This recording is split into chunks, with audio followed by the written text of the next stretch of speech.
അടുത്ത ഭാഗമാണ് ഞാൻ പറയുന്നത്. രണ്ടാം ഭാഗം ട്രീറ്റ്മെന്റ് എല്ലാം കഴിഞ്ഞ് എന്നോട് പറഞ്ഞ് എല്ലാം പെർഫെക്റ്റ്, ഇനി ഒറ്റ ഒരു റിസൾട്ട് വരാനുള്ളൂ, 99% ജിനേഷ്. ഓക്കെ, ആ റിസൾട്ട് പേടിക്കണ്ടെന്ന് പറഞ്ഞ് എന്റെ വീട്ടിൽ പറഞ്ഞു വിട്ടു. ഞാൻ വീട്ടിൽ വന്ന് ഏപ്രിൽ മാസം വീട്ടിൽ വന്ന്, മാർച്ച് ഇത് കഴിഞ്ഞു, ഏപ്രിലിൽ ഞാൻ വീട്ടിൽ വന്ന് ഒരു 10-25 ദിവസമായിട്ട് കഴിഞ്ഞപ്പോഴത്തേനോ എനിക്ക് വെല്ലൂരിൽ നിന്നൊരു കോള് വരികയാണ്. ജിനേഷ് അല്ലേ? അതെ, ഒരു റിസൾട്ട് ഉള്ളത് വന്നു, ഒരു കാര്യം ചെയ്യണം, ഒന്നും കൂടെ ഒന്ന് ഹോസ്പിറ്റലിൽ വരാണ്. ഞാൻ എന്താ സാറേ കാര്യം? ജിനേഷെ വേറൊന്നുമല്ല, ജിനേഷിന് ക്യാൻസറിന്റെ ഇതായിട്ട് ഇനി റേഡിയേഷൻ എടുക്കണം, റേഡിയേഷൻ ഇല്ലാതെ പറ്റില്ല. എന്താ സാറേ കാര്യം? അപ്പം പറഞ്ഞു, ജിനേഷിന്റെ പ്രായം, ജിനേഷിന് ഓൾറെഡി 2 തവണ ട്യൂമർ വന്നതാണ്. ഈ ക്യാൻസറിന്റെ സ്വഭാവം വെച്ച് ഇനി വരാനൊരു സാധ്യത ഉണ്ടാവും. നിലവിലൊന്നും ഇല്ലെങ്കിലും ഏതെങ്കിലും അണുക്കൾ എവിടെയെങ്കിലും ഉണ്ടെങ്കിൽ അത് വരാനുള്ള സാധ്യതയുണ്ട്. ഇതിന്റെ ക്യാരക്ടർ വെച്ച് വരാൻ സാധ്യത ഉള്ളതുകൊണ്ട് ഒരു അഡ്വാൻറ്റേജ് ആയിട്ട് ജിനേഷിന് റേഡിയേഷൻ എടുക്കണം. ഞാൻ പറഞ്ഞു, സാറേ ഞാൻ വരാം. വീട്ടിൽ നിന്ന് മമ്മി ചോദിച്ചപ്പോൾ ഞാൻ മമ്മിയോട് മാത്രം പറഞ്ഞു, മമ്മി റിപ്പോർട്ട് മേടിക്കാൻ പോവാന്ന്. പെങ്ങളോട് കാര്യം പറഞ്ഞു. പെങ്ങളും ഞാനും, പപ്പയാണോ അതോ അളിയനാണോ? പപ്പ. ഞങ്ങൾ പോയി ഹോസ്പിറ്റലിൽ ചെന്ന് കാര്യങ്ങളെല്ലാം കഴിഞ്ഞു. അവിടെ ചെന്നപ്പോൾ അവര് എല്ലാം നോക്കിയിട്ട് പറഞ്ഞു, റേഡിയേഷനാണ് മുമ്പിലുള്ള ഓപ്ഷൻ. അപ്പൊ എങ്ങനെ വേണം? ജനറൽ വേണോ സ്പെഷ്യൽ വേണോ? ജനറൽ ആണെങ്കിൽ 50,000 രൂപയുള്ളൂ, സ്പെഷ്യൽ ആണെങ്കിൽ 2,86,000 രൂപയാണ്. ഏതാ വേണ്ടേ? ഒറ്റയടിക്കങ്ങ് പറയാം, അവർക്ക് എളുപ്പം.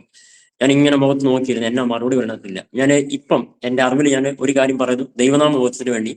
എന്റെ ആദ്യത്തെ ട്രീറ്റ്മെന്റ് കഴിഞ്ഞ് ഞാൻ തിരിച്ച് വീട്ടിലേക്ക് വരുമ്പോൾ എന്റെ അക്കൗണ്ടിൽ ഏകദേശം 1,25,000 രൂപ ബാലൻസ് ആയിരുന്നു. എന്റെ സ്വപ്നം, എന്റെ കുഞ്ഞുനാൾ മുതൽ ഒരു സ്വപ്നമായിരുന്നു, ഒരു 4 ചക്ര വാഹനം വാങ്ങണമെന്നുള്ളത്. എല്ലാ കാര്യങ്ങളും ഒത്തുവന്നു. 10-70,000 രൂപയ്ക്ക് ഒരു ചെറിയ കാർ എടുക്കാൻ പറ്റുന്നുള്ള എല്ലാമായി ഞാൻ ആ വണ്ടികളും അന്വേഷിച്ചു, OLX വഴി എല്ലാം ചെയ്തെങ്കിലും ഒരു സ്വഭാവമുണ്ട്. അവസാനത്തെ എന്റെ അന്തിമ തീരുമാനം ഏത് വിഷയത്തിലും ദൈവസ്ഥനെ ഇരുന്ന് പ്രാർത്ഥിച്ചിട്ട് എടുക്കത്തുള്ളൂ. ഇവിടെ കാട്പാടിയിലുള്ള വിരുദംപേട്ടുള്ള ഇമ്മാനുവൽ ലോഡ്ജിന്റെ ചാപ്പലിൽ പോയിരുന്നിട്ട് ഞാൻ ദൈവസ്ഥനെ പ്രാർത്ഥിച്ചു, കർത്താവേ, എന്റെ ഒരു വലിയ സ്വപ്നമാണ്, എന്റെ ഒരു ആഗ്രഹമാണ്, കൈ കാശുണ്ട്, നാളെ ഞാൻ ഡിസ്ചാർജ് ആയി ഇവിടുന്ന് പോവുക, നാട്ടിൽ ചെന്ന് എനിക്കൊരു വണ്ടി വാങ്ങണം, എന്നാ നിന്റെ അഭിപ്രായം എന്താ? ദൈവസ്ഥനെ കുറെ നേരം ഇരുന്ന് പ്രാർത്ഥിച്ചപ്പോൾ ദൈവം ഒരു കാര്യം പറഞ്ഞു, നിന്നെ ഇവിടം വരെ കൊണ്ടുവന്ന് നിനക്ക് വേണ്ട എല്ലാ വഴികളും ഞാനാ ഒരുക്കിയത്, നീ അതിലൊന്നും അധ്വാനിച്ചില്ല. നിനക്ക് കിട്ടിയ നന്മ നിനക്ക് മാത്രമല്ല, ഇനിയും നിന്നെ പോലെ ആവശ്യക്കാര് പലരുണ്ട്, അന്വേഷിച്ച് കണ്ടത്. ഞാൻ പറഞ്ഞു, കർത്താവെ, രോഗികൾക്ക് കൊടുക്കാൻ നോക്കിയാൽ ആ വലിയൊരു ഹോസ്പിറ്റലിലേക്ക് തന്നെ ഒരു 100 കോടി രൂപ ചെലവാക്കാനുള്ള വകുപ്പുണ്ട്. കാരണം അതുപോലെ രോഗികളുണ്ട്. ആർക്കാ ഞാൻ കൊടുക്കേണ്ടത്? എന്താ ചെയ്യണ്ടേ? ദൈവാത്മ എന്നോട് ഇങ്ങനെ പറഞ്ഞു, മലബാറിലുള്ള ദൈവദാസന്മാരുടെ വിവാഹപ്രായ കുഞ്ഞുങ്ങൾക്ക് നീ അത് കൊടുക്കാൻ പറഞ്ഞു. നിസ്സാരം പറയാൻ, എന്റെ ട്രീറ്റ്മെന്റ് അവിടുത്തെ കഴിഞ്ഞുള്ളൂ, ഇനിയും മുമ്പോട്ട് കിടക്കുക കുറെ പരിപാടികൾ. പക്ഷെ ഞാൻ എങ്ങനെ എന്താണെന്ന് എനിക്ക് അറിയത്തില്ല. തിരിച്ചു വന്നപ്പോൾ ഞാനത് ഒത്തിരി പേർക്ക് കൊടുത്തില്ല, ചുരുക്കം 2-3 പേർക്കായിട്ട് എനിക്ക് അറിയാവുന്നതിന്റെ അതിലൊരു നല്ലൊരു പങ്ക് ഞാൻ അതിൽ കൊടുത്തു. ഒരു തുച്ഛമായ പൈസ എന്റെ അത്യാവശ്യ കാര്യങ്ങൾക്ക് വേണ്ടി മാത്രം ഞാൻ വെച്ചിട്ടുള്ളൂ. ഇത് അന്നറിയാവുന്ന എന്റെ എന്റെ സഹോദരിയും അളിയനും മാത്രം, ഞങ്ങൾ 3 പേർക്ക് അറിയാവുന്ന ഒരു സത്യവാദം. പിന്നീട് അറിഞ്ഞു, ആ മേടിച്ചവർക്ക് അറിയാം. പക്ഷെ ആ കൊടുത്തവര് മേടിച്ചവരിൽ ഉണ്ടായിരുന്ന റിയാക്ഷൻ എന്റെ ജീവിതത്തിൽ എന്നെ ഒത്തിരി ബലപ്പെടുത്തി. ഒരു കാര്യം ഞാൻ പറയാം, നീ കർത്താവിന് വേണ്ടി ദൈവം പറഞ്ഞിട്ട് എന്തെങ്കിലും കൊടുക്കാൻ മടി കൂടാതെ രണ്ടാമതൊന്നും ആലോചിക്കാതെ ചെയ്താൽ നിനക്ക് വേണ്ടി നിന്റെ ദൈവം ചെയ്യുന്നതിന് നീ സ്വപ്നത്തിൽ വിചാരിക്കുന്നതിന് അപ്പുറമായിരിക്കും നിനക്ക് വേണ്ടി ചെയ്യുന്നത്. ഞാൻ അതിന്റെ കാരണമാണ് ഈ തുച്ഛമായ പൈസ ഞാൻ ഇവിടെ കൊടുത്തു. തിരിച്ചു വന്നു, ഇവിടെ വന്നപ്പോൾ റേഡിയേഷൻ പറയാ, എന്റെ മനസ്സിൽ ഇങ്ങനെ ഒരു ചോദ്യം ഞാൻ എന്നോട് ചോദിച്ചു, ജിനേഷേ, നീ ചെയ്ത തെറ്റാണോ? ദൈവികതമല്ലായിരുന്നു അത്. ദൈവം, നീ അറിഞ്ഞിട്ടല്ലേ ഞാനത് ചെയ്തേ? എന്റെ തെറ്റായി പോയോ? ഒരു ചോദ്യം ഉള്ളിന്റെ ഉള്ളിൽ നിന്ന് വന്നപ്പോ അറിയാതെ കണ്ണ് മറഞ്ഞുപോയി. എന്റെ തൊടയിൽ വീണ കണ്ണുനീര് ഉണങ്ങുന്നതിന് മുമ്പേ എന്റെ മറുപടി എന്റെ അടുത്ത് വന്നു. എന്റെ അപ്പൻ എന്നോട് ചോദിച്ചു, എന്നാ പറ്റി മോനെ, എന്റെ കണ്ണ് നനഞ്ഞെന്ന് ചോദിച്ചു. പപ്പ അങ്ങനെ ചോദിക്കാറില്ല, ഞാൻ അങ്ങനെ കരയാറുമില്ലാത്ത ആളാണ്. പക്ഷെ അന്ന് ചോദിച്ചു. എന്റെ മറുപടി വരുന്നതിന് ഞാൻ അതിന് പപ്പയോട് മറുപടി പറഞ്ഞു, ഞാൻ ഒന്നുമില്ല എന്ന് പറഞ്ഞപ്പോഴത്തേനോ എന്റെ ഫോണിൽ, എനിക്ക് സംസാരിക്കാൻ പറ്റത്തില്ലാത്തതുകൊണ്ട് എന്റെ ഫോൺ അറ്റൻഡ് ചെയ്യുന്ന എന്റെ സഹോദരിയാണ്. സഹോദരി കോൾ എടുത്ത് പോയി സംസാരിച്ചിട്ട് തിരിച്ചു വന്നപ്പം അതൊരു ഡോക്ടറാണ്, സജി എന്ന് പറഞ്ഞ ഡോക്ടറെങ്കില് എന്നെ വിളിച്ചത്, എന്റെ ഫോണിൽ വിളിച്ചിട്ട് എന്റെ പെങ്ങളോട് പറഞ്ഞു. അപ്പൊ ഞാൻ ഇരിക്കുന്ന എവിടെയാണെന്നറിയോ? ആ റേഡിയേഷന്റെ ഇതെടുക്കുന്ന ആ ഡിപ്പാർട്ട്മെന്റിന്റെ ENT ഡിപ്പാർട്ട്മെന്റ് വാതക്കിലിരിക്കുക. 12 മണിയായപ്പോൾ അവരെന്നോട് ചോദിച്ചു, ഫൈനൽ നിങ്ങൾ പറ, നിങ്ങൾക്ക് ജനറൽ വേണോ സ്പെഷ്യൽ വേണോ? 2 മണിക്ക് ഈ വെല്ലൂർ ഹോസ്പിറ്റലിലെ റേഡിയേഷന്റെ ഡിപ്പാർട്ട്മെന്റിലേക്ക്, അതായത് ഏത് ഡിപ്പാർട്ട്മെന്റിലെയും റേഡിയേഷൻ എടുക്കേണ്ട ആൾക്കാരുടെ എല്ലാവരും ഡോക്ടേഴ്സ് എല്ലാം വന്നിട്ട് ഒരു ചർച്ച ഉണ്ടാവും. അതിൽ ഓരോരുത്തരുടെ പ്രയോറിറ്റി അനുസരിച്ച് ഡേറ്റ് ഫിക്സ് ചെയ്യുന്നത്. അപ്പൊ അതിൽ ജനറൽ വേണ്ടവർക്കും സ്പെഷ്യൽ വേണ്ടവർക്കും ഒക്കെ അതിനുള്ള കാര്യങ്ങളുണ്ട്. അതുകൊണ്ട് നിങ്ങൾ ഒരു ഫൈനൽ തീരുമാനം 2 മണിക്ക് മുമ്പ് പറയണം. പറയുന്നത് 12 മണിക്ക്. 2 മണിക്കൂറിനുള്ളിൽ ഞാനൊരു തീരുമാനം പറയണം. 50 ലക്ഷം വേണോ 2,86,000 വേണോ? ഒറ്റ ചോദ്യം. ഞാൻ ഒരു നിമിഷം അവിടെ സ്തംഭിച്ചു നിന്നു. മറുപടി എന്താ പറയുന്നത്? അത് ആ സമയത്താണ് എന്റെ കണ്ണ് പറയുന്നത്. പക്ഷേ അതാ ഞാൻ പറഞ്ഞ തൊടയിൽ വീണ കണ്ണുനീർ വറ്റുന്നതിന് മുമ്പ് എന്റെ പെങ്ങൾ അവിടുന്ന് ഓടി വരുന്നതേ തൊണ്ട ഇടറി കരഞ്ഞോണ്ടാ, കണ്ണ് പറഞ്ഞോണ്ടാ വരുന്നത്. എന്നിട്ട് പറഞ്ഞു, മോനെ, നീ പറയുന്ന നമ്മുടെ ദൈവം വിശ്വസ്തനാണ്. എന്നാ കാര്യം ചോദിച്ചും പറഞ്ഞു, നിന്നോട് നിനക്ക് എത്ര ലക്ഷം രൂപ ഇനി ഇവിടെ ചെലവായാലും ആ പൈസ മുഴുവൻ തരാൻ തയ്യാറാണെന്നും പറഞ്ഞ് എന്നോട് ഫോൺ വിളിച്ചേക്കുന്നത്. അവരിപ്പൊ തന്നെ നിന്റെ അക്കൗണ്ടിൽ പൈസ ഇടും, നീ ട്രീറ്റ്മെന്റ് ആരംഭിച്ചോ, സ്പെഷ്യൽ എടുക്കാനോ പറയാൻ പറഞ്ഞു. ആ പെങ്ങൾ എന്നോട് പറഞ്ഞുകൊണ്ടിരിക്കുമ്പോൾ എന്റെ ഫോണിലേക്ക് മെസ്സേജ് വരുന്നതിന് മുമ്പ് തന്നെ അവിടെ ഇറങ്ങി വന്നിട്ട് ചോദിച്ചു, എന്താ നിങ്ങൾ തീരുമാനിച്ചത്? പറഞ്ഞു സ്പെഷ്യലാണ്. അവരകത്തേക്ക് കയറിപ്പോയി. സ്പെഷ്യലാണെന്ന് പറഞ്ഞു.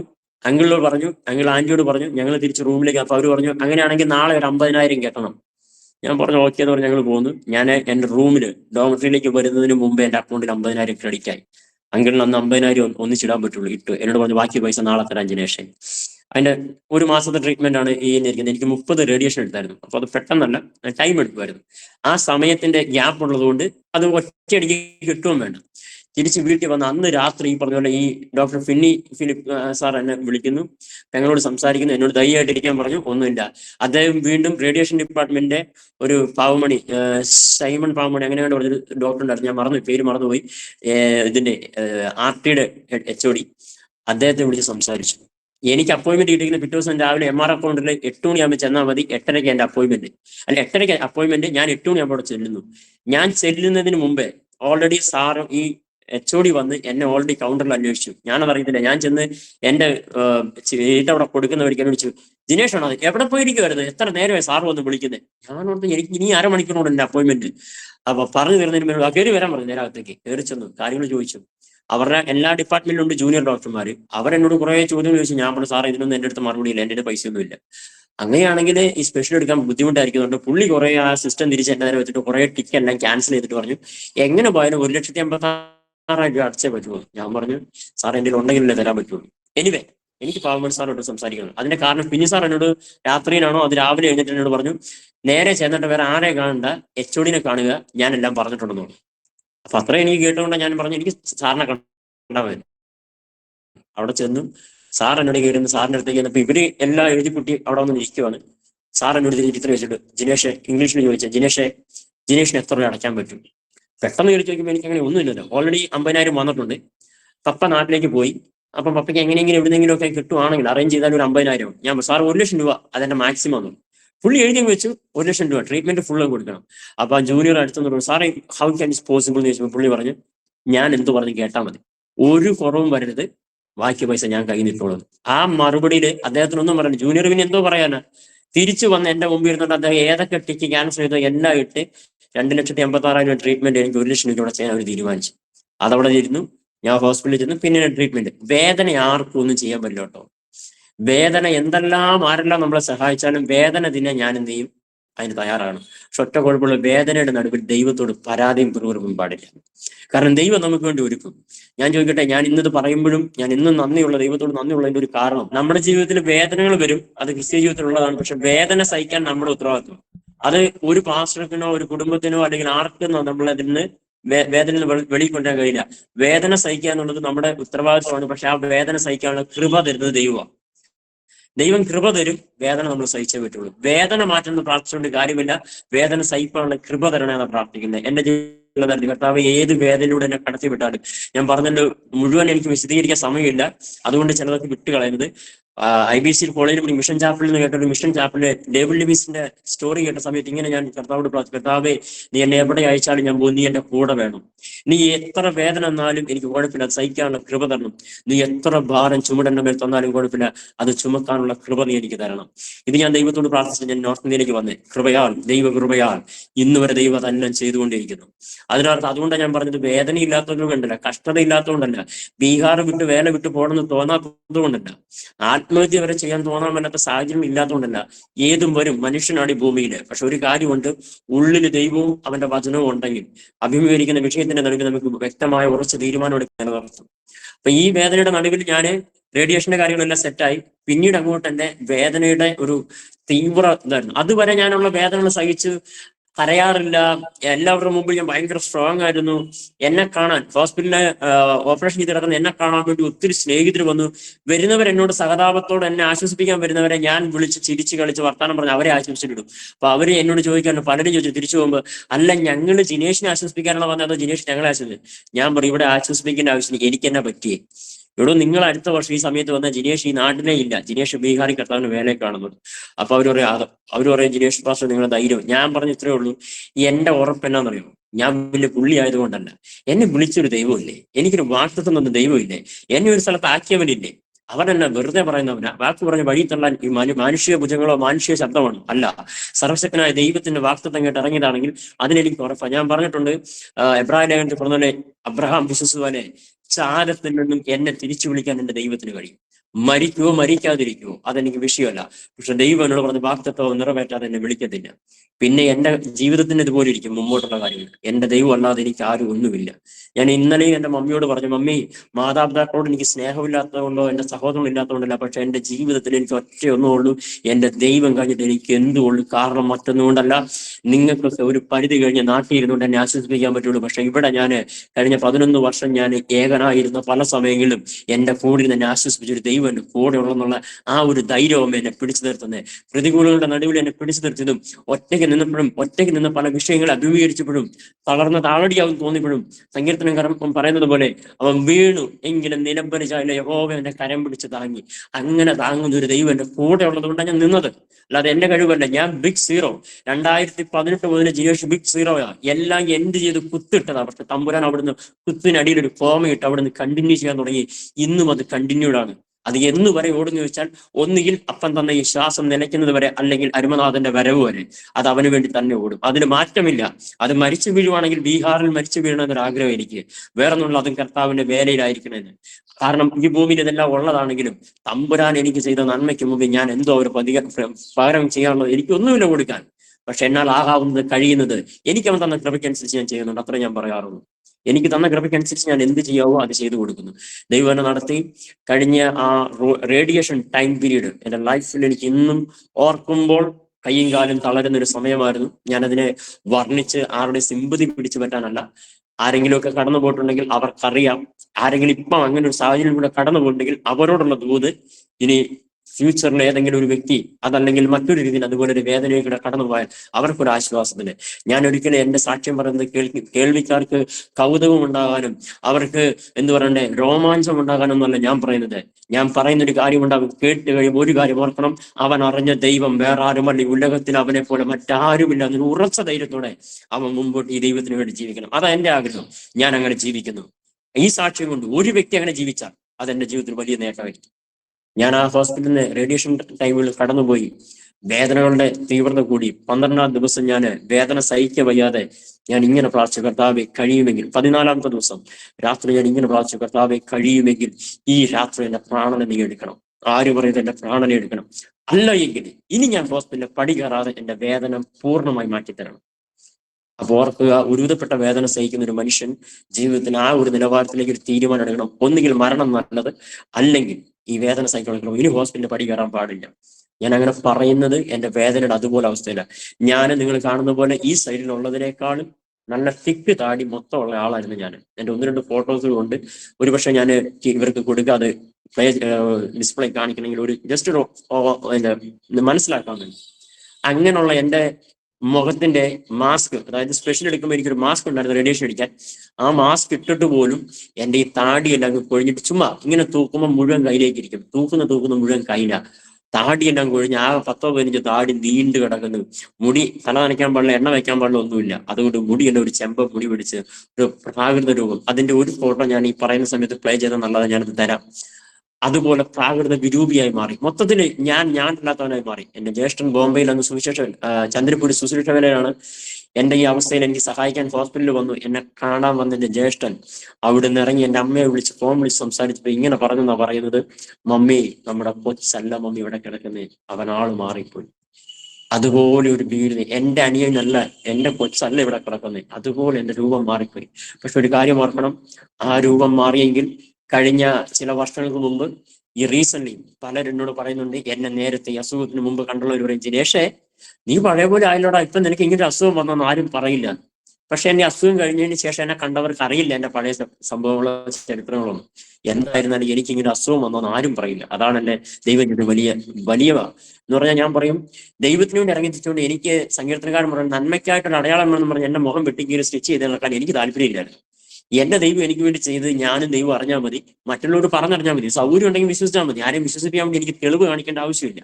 പക്ഷെ എന്നാലും കുറെ അടയാളങ്ങളും തെളിവുകളും ഇന്നും ഉണ്ട്. അത് മറച്ചു വെക്കാൻ പറ്റത്തില്ല, കാരണം അത് ദൈവം ചെയ്ത അത്ഭുതത്തിന്റെ അടയാളങ്ങളാണ്. ഞാൻ ആ ട്രീറ്റ്മെന്റിന്റെ ഒടുവിൽ എന്റെ തീരുമാനം ഇതായിരുന്നു, അടുത്ത ദിവസം ഞാൻ പോയില്ല റേഡിയേഷൻ. ഞാൻ പറഞ്ഞു തൊന്നാലും ഞാൻ പോകില്ല, എനിക്ക് വയ്യ ഇനി വേദന സഹിക്കാൻ. ഞാൻ ചാപ്പിളിൽ പോയി പ്രാർത്ഥിക്കുകയാണ്. ഞാൻ പറയാം, വേദന നമ്മുടെ ജീവിതത്തിൽ കടന്നു വരുമ്പോൾ ഒരു കാര്യം ഓർക്കാം, ഞാനും നിങ്ങൾ ദൈവത്തോട് പറ്റിച്ചേരിയിരിക്കുന്നവരും ദൈവത്തിന്റെ മാറ്റമില്ലാത്ത ഈ സത്യവേദ പുസ്തകത്തിന്റെ വചനങ്ങൾ വെറും പുസ്തകത്തിലല്ലാതെ എൻ്റെ നിങ്ങളുടെ ഉള്ളിലുണ്ടെങ്കിൽ ഒരു കാര്യം പറയാം, എത്ര വേദന വരുന്നോ അതിന്റെ ആഴത്തിൽ അവിടെ ഇറങ്ങി വന്ന് ട്രീറ്റ്മെന്റ് ചെയ്യാൻ പറ്റിയാൽ ഇതുപോലത്തെ ഒരു മെഡിസിൻ ഉലകത്തിൽ വേറൊന്നില്ല.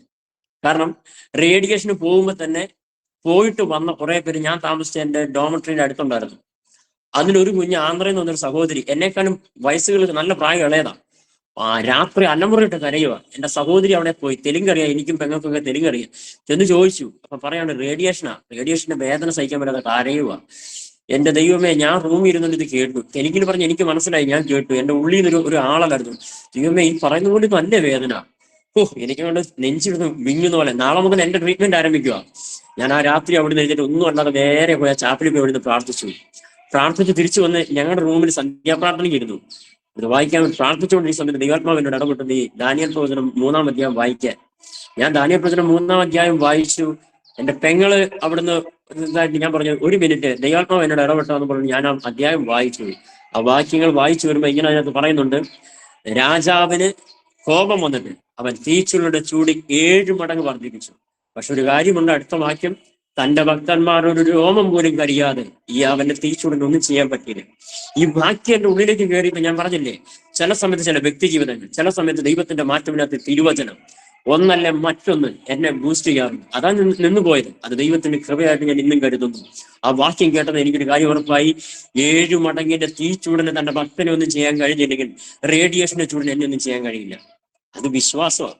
ആ വിശ്വാസത്തിന്റെ മേലെ 14 ദിവസം ഓടിയത്. പക്ഷെ 14 ദിവസം കഴിയുമ്പോൾ ആ ബൂസ്റ്റ് ചെയ്ത ചാർജും തീർന്നു. വേദന സഹിക്കാൻ വയ്യാണ്ടായി. പക്ഷെ അത് കഴിഞ്ഞപ്പോൾ വീണ്ടും ഞാനിങ്ങനെ കേൾക്കുന്നു. ഞാൻ അന്ന് പോയി ദൈവസ്ഥലിരുന്ന് പ്രാർത്ഥിച്ചു, കർത്താവെ എന്നെ ജീവൻ എടുക്കണം. നടന്നില്ല. കയ്യും കാലും ഇട്ട് ഒരു കുഞ്ഞിനെ പോലെ വാവിട്ട് കളഞ്ഞു. നടന്നില്ല. റേഡിയേഷൻ കഴിഞ്ഞ് വരും. എന്റെ പെങ്ങൾ എന്നോട് ആ സമയങ്ങളിൽ ചോദിക്കുന്നു, മോനെ ഇത് എവിടെ നടാ? 60 ml ഒരു ചെറിയ ട്യൂബിനകത്തിട്ട് 90 ദിവസം എനിക്ക് മൂക്കിക്കൂടെ എനിക്ക് ഭക്ഷണം തന്നെ. ആ 90 ദിവസം മൂക്കിക്കൂടെ ട്യൂബ് കഴിക്കുന്നിട്ട് 60 ml എന്റെ വയറ്റിലേക്ക് ചെല്ലും. ഞാൻ തിരിച്ച് ഛർദ്ദിക്കും. 1 ലിറ്റർ മേലെ സാധനം ഛർദ്ദിക്കും. ഇത് എവിടുന്ന് വരുന്നതെന്ന് ചോദിക്കും. കാരണം അതുപോലെ ഭക്ഷണം ഒന്നും കഴിച്ചിട്ടല്ല പോകുന്നത്. വാ മുഴുവൻ അൾസർ വന്ന് പൊട്ടി വ്രണം വന്ന് ധരിക്കുക. വായിൽ അൾസർ വന്ന് പൊട്ടുക എന്ന് പറഞ്ഞാൽ ചൊടിയും മൂക്കും വായും മണൽ വാരിയിട്ടുള്ള പൊട്ടി അൾസർ വന്ന് കിടക്കുക. ഒന്നും കഴിക്കാൻ പറ്റില്ല. അതുകൊണ്ട് മൂക്കികളുണ്ട്. ഈ സാധനത്താണ് ഛർദ്ദിക്കുകയും ചെയ്യുന്നത്. മൂക്കിക്കൂടെയും വായിക്കൂടെയും വരുമ്പോൾ ഇട്ട പൈപ്പെല്ലാം പകുതി വെളി വരും. തിരിച്ചിട്ട വേദനകളുടെ ഒരു ശര കണക്കാണ്. പക്ഷെ ഒരു കാര്യം പറയാം, ഈ വേദനയുടെ എല്ലാം ഒടുവിൽ ഇടയ്ക്ക് ഇങ്ങനെ കൂടിയും കുറഞ്ഞു നിന്നാലും ദൈവത്തിന്റെ വചനം ഇടയ്ക്കിടയ്ക്ക് ആശ്വാസം നൽകും. ആ ആശ്വാസത്തിലെ കിടന്ന് ഉറങ്ങുന്നത്. പിറ്റേന്ന് ഒരു ദിവസം പോയില്ല, അതിന്റെ പിറ്റേ ദിവസം പോകുമ്പം അവിടെ ഒരു പാലം കിടക്കണം. ബിരുദംപേട്ടിയിൽ നിന്ന് CMC-യിലേക്ക് ഒരു പാലമുണ്ട്. ആ പാലം കിടക്കുമ്പോൾ ഓട്ടോറിക്ഷയിലിരിക്കും. ഒരു ദൈവശബ്ദം ഞാനിങ്ങനെ കേട്ടു. പാലം കിടക്കുന്നതിന് മുമ്പ് ദൈവശബ്ദം തീർന്നു. പക്ഷെ അതെന്റെ ലൈഫിൽ ഭയങ്കര ഒരു ചേഞ്ചസ് ആവാത്തെ. ഇങ്ങനെ പറഞ്ഞു, ജിനേഷേ, ഞാൻ ഓട്ടോയിൽ ഇങ്ങനെ ചാരിയിരിക്കുന്ന എന്റെ പെങ്ങൾ അപ്പനുണ്ട്, ഇവിടെ ഉണ്ട്. പക്ഷെ ഹൃദയത്തിൽ ദൈവം പറയാം, നിന്റെ രോഗം നിനക്ക് വരാതെ നിന്നെ വിടിവിക്കാൻ ഞാൻ ശക്തനായിരുന്നു. രോഗം വന്നിട്ട് നിനക്ക് റേഡിയേഷൻ ഇല്ലാതെ നിന്നെ വിടിവിപ്പാൻ ഞാൻ ശക്തനാണ്. എന്റെ കരം കുറുകി പോയിട്ടില്ല. പക്ഷെ ഒരു കാര്യം, നാളെ നിന്റെ മുമ്പിൽ വരുന്ന ഒരു തലമുറയുടെ നടുവിൽ നീ അവരോട് പറയണം, ഞാൻ ഈ രോഗത്തിലൂടെ കടന്നുപോയവനാ, ഞാൻ ഈ റേഡിയേഷനിലൂടെ കടന്നുപോയവനാ. ഈ വേദനയെല്ലാം സഹിപ്പാൻ എന്റെ ദൈവം എന്നെ സഹായിച്ചു. ആ ദൈവം എനിക്ക് ജീവൻ തന്ന ഞാൻ നിൽക്കുന്നതെന്ന് നീ പറയണമെങ്കിൽ നിനക്ക് അനുഭവം വേണം. നിനക്ക് ക്യാൻസർ എന്ന അസുഖം വന്നു, റേഡിയേഷൻ നിനക്ക് ചെയ്തിട്ടില്ലെങ്കിൽ റേഡിയേഷനിലൂടെ കടന്നു പോകുന്ന അല്ലെങ്കിൽ കീമോയിലൂടെ കടന്നു പോകുന്ന ഒരു ദൈവത്തിന് ഒരു സഹോദരി നിന്റെ അടുക്കലെന്ന് പറയുമ്പം നിനക്കതിന്റെ വേദനയുടെ ആഴം മനസ്സിലാകില്ല. നിന്നെ ഞാൻ പണിതെടുക്കാൻ വേണ്ടി ഈ ആഴത്തിലൂടെ കടന്നു വിട്ടതാ. നീ ഇതിന് പുറത്തു വരും. നിന്റെ കൂടെ ഞാൻ വാക്ക് കേട്ട് എൻ്റെ ഒരു ബലം വന്നു. അന്ന് 14 കഴിഞ്ഞാൽ അടുത്ത 16 റേഡിയേഷൻ എങ്ങനെ പോയെന്നോ അതിന്റെ വേദന എതിരെ പോയെന്ന് എനിക്കറിയില്ല. ബട്ട് ഒരു കാര്യം, ഞാൻ അവിടെ ചെന്നപ്പോൾ ആ ഡോക്ടർമാരെന്നോട് ചോദിച്ചു, വേദനയുടെ ആഴം, നീളം, വീതി എല്ലാം ചോദിച്ചു. ഞാൻ പറഞ്ഞു, ഞാൻ ഇതൊന്നും അളന്നുകൊണ്ടൊന്നും ഇരുന്നില്ല. ഒരു കാര്യം അറിയാൻ, ജീവൻ പോണ വേദനയാണ്. അപ്പൊ അവര് എത്ര മാർക്ക് കൊടുക്കുക? ഞാൻ പറയുന്നത് എക്സാം അല്ല, എന്റെ ജീവൻ പോണ വേദനയാണ്. അവസാനം അവർ ചിരിച്ചുകൊണ്ട് പറഞ്ഞു, 10 മാർക്കിന് ഞങ്ങൾ 9.5-ക്കുള്ള ആർക്കും കൊടുക്കത്തില്ല വേദനയാണ്. ഞാൻ പറഞ്ഞു, അന്ന് 9 ഇട്ടവൻ. ആ 9 ഇട്ടപ്പോൾ അവർ മോർഫിന്റെ 50 ഗുളിക എനിക്ക് തന്നു. മോർഫിൻ ഓരോ 6 മണിക്കൂർ കൂടുമ്പോൾ അത് കഴിക്കും. 6 മണിക്കൂർ അബോധാവസ്ഥ കിടക്കും. ബോധം ഗുളിക കഴിക്കാൻ കിടക്കും. ഗുളികയല്ല, അത് പൊടിച്ച് ഞങ്ങൾ മൂക്കിൽ ഒഴിച്ചു തരും. അതങ്ങ് ചെല്ലി ഞാൻ കിടക്കും. വേദന മാറുമല്ല, അറിയുന്നില്ല. പക്ഷെ എനിക്കൊന്ന് ഏകദേശം 8 or 10 ഗുളിക കഴിച്ചു. അത് കഴിഞ്ഞപ്പോൾ ദൈവം എനിക്ക് ശാശ്വതമായ ഒരു പരിഹാരം തന്നു. ആ എഴുതി തന്ന ബാക്കി 10, 30, 40 ഗുളിക തിരിച്ചുകൊണ്ട് ഹോസ്പിറ്റലിൽ സബ്മിറ്റ് ചെയ്ത്. പിന്നെ മോർഫിൻ എടുത്തില്ല. തമ്പുരാന്റെ മോർഫിൻ എന്റെ ലൈഫിലേക്ക് കയറി. പിന്നെ ഞാൻ റേഡിയേഷൻ എടുത്തു. മോർഫിൻ എടുക്കേണ്ട വന്നില്ല. ദൈവകൃപയാല് അത് കഴിഞ്ഞു. ഞാൻ പറയണോ, റേഡിയേഷൻ കഴിഞ്ഞ് ഞാൻ തിരിച്ചു വന്നു. എന്റെ ഹോസ്പിറ്റലിലെ ജീവിതങ്ങൾ കഴിഞ്ഞ് ഞാൻ നാട്ടിൽ വന്നു. അതിനോട് പറഞ്ഞു, എത്രയും വേഗം എന്നുള്ള സാഹചര്യത്തിൽ എനിക്ക് വെല്ലൂരിൽ നിന്ന് തിരിച്ചു വരുമ്പോൾ എന്നോട് പറഞ്ഞത് 6 മാസം, 1 വർഷം, 2 വർഷം, 5 വർഷം എന്ന് പറഞ്ഞാൽ സംസാരശേഷി, കേൾവിശേഷി, രുചിക്കുന്ന ഇത്. കാരണം ഓപ്പറേഷൻ ചെയ്തതോടുകൂടി, റേഡിയേഷൻ എടുത്തോണ്ട് നാവിന്റെ രുചിയും ടെസ്റ്റ് എല്ലാം പോയി. ഒന്നും അറിയത്തില്ല. എന്ത് കഴിച്ചാലും വെറും ഒന്നും അറിയുന്നില്ല ഉള്ളിലേക്ക് പോകുന്നത്. അതുപോലെ വെന്തിരിക്കുക. അപ്പൊ അതെല്ലാം കഴിഞ്ഞ് അപ്പൊ അതിനൊക്കെ നാക്കിന്റെ ടേസ്റ്റ് അറിയുന്ന സംഭവങ്ങളൊക്കെ തിരിച്ചു വരുന്ന സമയപരിധി പറഞ്ഞതല്ല. സംസാരിക്കാൻ 2 വർഷം അവർ പറഞ്ഞത് കഴിയുന്നത്. ദൈവകൃപയാൽ വീട്ടിൽ വന്ന് ജൂൺ മാസം അവസാനം, ജൂൺ 4 വന്ന് ജൂൺ ലാസ്റ്റോട് കൂടി 15 ദിവസം കൊണ്ട് കഴിഞ്ഞപ്പോൾ ഞാൻ വീട്ടിൽ ഇരുന്ന് തന്നെ ഞാൻ എൻ്റെ മൂക്കിലെ ട്യൂബ് സ്വോത്രം പറഞ്ഞ മൊത്തം ട്യൂബ് എടുത്ത് ഞാൻ വെളിയിൽ കളഞ്ഞു. പിന്നെ ഞാൻ മമ്മിയോട് പറഞ്ഞു, മമ്മി എനിക്ക് വായിലൂടെ കഴിക്കണം, എനിക്ക് ലിക്വിഡായിട്ട് തരണം. മമ്മി എനിക്ക് ലിക്വിഡായി തന്നു. ആദ്യം അറിയത്തില്ല, പിന്നീട് എരിവും പുളിയൊക്കെ തരാൻ പറഞ്ഞു. ചുരുക്കി പറഞ്ഞു, ഓഗസ്റ്റ് മാസം അവസാനമായപ്പോൾ തന്നെ അത്യാവശ്യം എരിവ് എന്നാന്നും മധുരം എന്നാന്നും പുളി എന്നാന്നും തിരിച്ചറിയാൻ എനിക്ക് തുടങ്ങി. 8 മാസം കഴിഞ്ഞപ്പോൾ അന്ന് ഇന്ത്യ മിഷനിൽ ഞാൻ ഓൾറെഡി വർക്ക് ചെയ്തുകൊണ്ട് നാളായതുകൊണ്ടും ഇന്ത്യ മിഷനിൽ ആദ്യത്തെ ഒരു IMY എന്നൊരു യൂത്തിന്റെ വിങ് ക്രിയേറ്റ് ചെയ്ത് അതിന്റെ ആദ്യത്തെ ക്യാമ്പ് ഞാൻ പഠിച്ച മണി 18 നോക്കിയാൽ വരാൻ വേണ്ടി എന്നെ പലരും മന ചെയ്തു. പിന്നെ 3 ദിവസം ഒറ്റയ്ക്ക് ട്രെയിനെ യാത്ര ചെയ്യാൻ പറ്റുന്നില്ല. അങ്ങനെ പല കാരണം എനിക്ക് വരാൻ വേണ്ടി ഞാൻ അതിനുവേണ്ടി പ്രിപ്പയർ ചെയ്തുകൊണ്ടിരിക്കുകയാണ്. പക്ഷെ വന്നില്ല. എങ്കിലും കാര്യങ്ങൾ മുമ്പോട്ട് പോയി. ഡിസംബർ ആയപ്പോൾ തന്നെ ഞാൻ നല്ല പ്രാപ്തനായി. ജനുവരിയിൽ എന്റെ ട്രീറ്റ്മെന്റ് വീണ്ടും എല്ലാ മാസവും പോണായിരുന്നു. അങ്ങനെ പോയി അവിടെ ചെന്ന് അവരെന്നോട് പറഞ്ഞു, 3 മാസം കൂടുമ്പോൾ ഒരിക്കലും വന്നാൽ മതി. അങ്ങനെ ഞാൻ അവിടുന്ന് ജനുവരിയിൽ ഹോസ്പിറ്റലിൽ കാര്യങ്ങൾ കഴിഞ്ഞ് ഞാൻ വന്നു. ജനുവരി ലാസ്റ്റ് ഞാൻ അവിടുന്ന് ടിക്കറ്റ് എടുത്തു. 2019 ഫെബ്രുവരി 1 ഞാൻ ബീഹാറിൽ തിരിച്ചു വന്നു. ഞാൻ 2018 ജനുവരി 9 ഇവിടുന്ന് തിരിച്ച് കേരളത്തിൽ കയറുന്നു. 2019 ഒറ്റ വർഷം കഴിഞ്ഞ് ചില ദിവസം കഴിഞ്ഞപ്പോൾ ഞാൻ തിരിച്ച് ബീഹാറിലെത്തി. ഞാൻ പലരോട് പറഞ്ഞു, ഞാൻ ഹോസ്പിറ്റലിൽ കിടന്നപ്പോഴും രോഗത്തിന്റെ മൂർച്ഛന്റെ അവസ്ഥയിൽ കിടന്നപ്പോഴും ഞാൻ പറഞ്ഞൊരു കാര്യമുണ്ട്, അടുത്ത വർഷം നിങ്ങൾ എന്നെ കാണുന്ന ബീഹാറിലാണ്. ഞാൻ തിരിച്ച് ബീഹാറിൽ വന്നു. ഇവിടെ വരുമ്പോൾ ഞാൻ വന്ന എന്റെ അവസ്ഥ എന്ന് പറഞ്ഞാൽ എനിക്ക് വർത്താനം പറയാൻ പറ്റത്തില്ല. ഞാൻ അങ്ങനെ എന്റെ ശബ്ദം പോലെ വെളിയിലുള്ളൂ. മനസ്സിലാക്കാൻ കഠിനം ശ്രമിച്ചാലേ ആൾക്കാർക്ക് മനസ്സിലാവുള്ളൂ. പക്ഷെ ഞാൻ പറഞ്ഞു, ആരെന്നോട് പറയും, നീ ഇപ്പൊ ഈ അവസ്ഥ പോകണ്ട നാട്ടിൽ. ഞാൻ പറഞ്ഞു, എന്റെ ശൈലി, എന്റെ സൗന്ദര്യം, എന്റെ സംസാരശേഷി, ഇതെല്ലാം എനിക്ക് തന്നത് എന്റെ മാതാപിതാക്കളോ സഹോദരങ്ങളല്ല, സർവ്വജ്ഞ ദൈവം. അത് തിരിച്ചെടുത്തതും അവന്റെ അറിവോട് കൂടിയാണ്. ഇപ്പൊ ഇല്ലാതെ ഞാനിവിടെ വന്നതും അവന്റെ അറിവോട് കൂടിയാണ്. അതുകൊണ്ട് ഇതിൽ എനിക്ക് ലജ്ജിക്കേണ്ട ആവശ്യമില്ല. ആരേലും എന്നെ കളിയാക്കുകയോ എന്നെ നിന്ദിക്കുകയോ ചെയ്താൽ ഉത്തരവാദി ദൈവമാണ്. അതുകൊണ്ട് എനിക്കത് വിഷയമല്ല. ഞാനത് ഹിന്ദിക്കാരനായ ബെഞ്ചമിനോട് പറഞ്ഞു, ഭയ്യ, നിങ്ങളോട് ഒന്നും എനിക്ക് പറയാനില്ല, നിങ്ങളുടെ തീരുമാനം, അതിനൊന്നും പറയാനില്ല. ഞാൻ സാക്ഷ്യം പറഞ്ഞ് നല്ല സ്ഫുടതമായ സാക്ഷ്യം പറഞ്ഞ കുറിജി ചർച്ചിൽ വന്ന് ഞാൻ സാക്ഷ്യം പറയുമ്പോൾ ഒരു 5 മിനിറ്റ് സമയം എനിക്ക് എബിസാർ തന്നു. അന്ന് മീറ്റിങ്ങിന് എബിസാറുണ്ട്.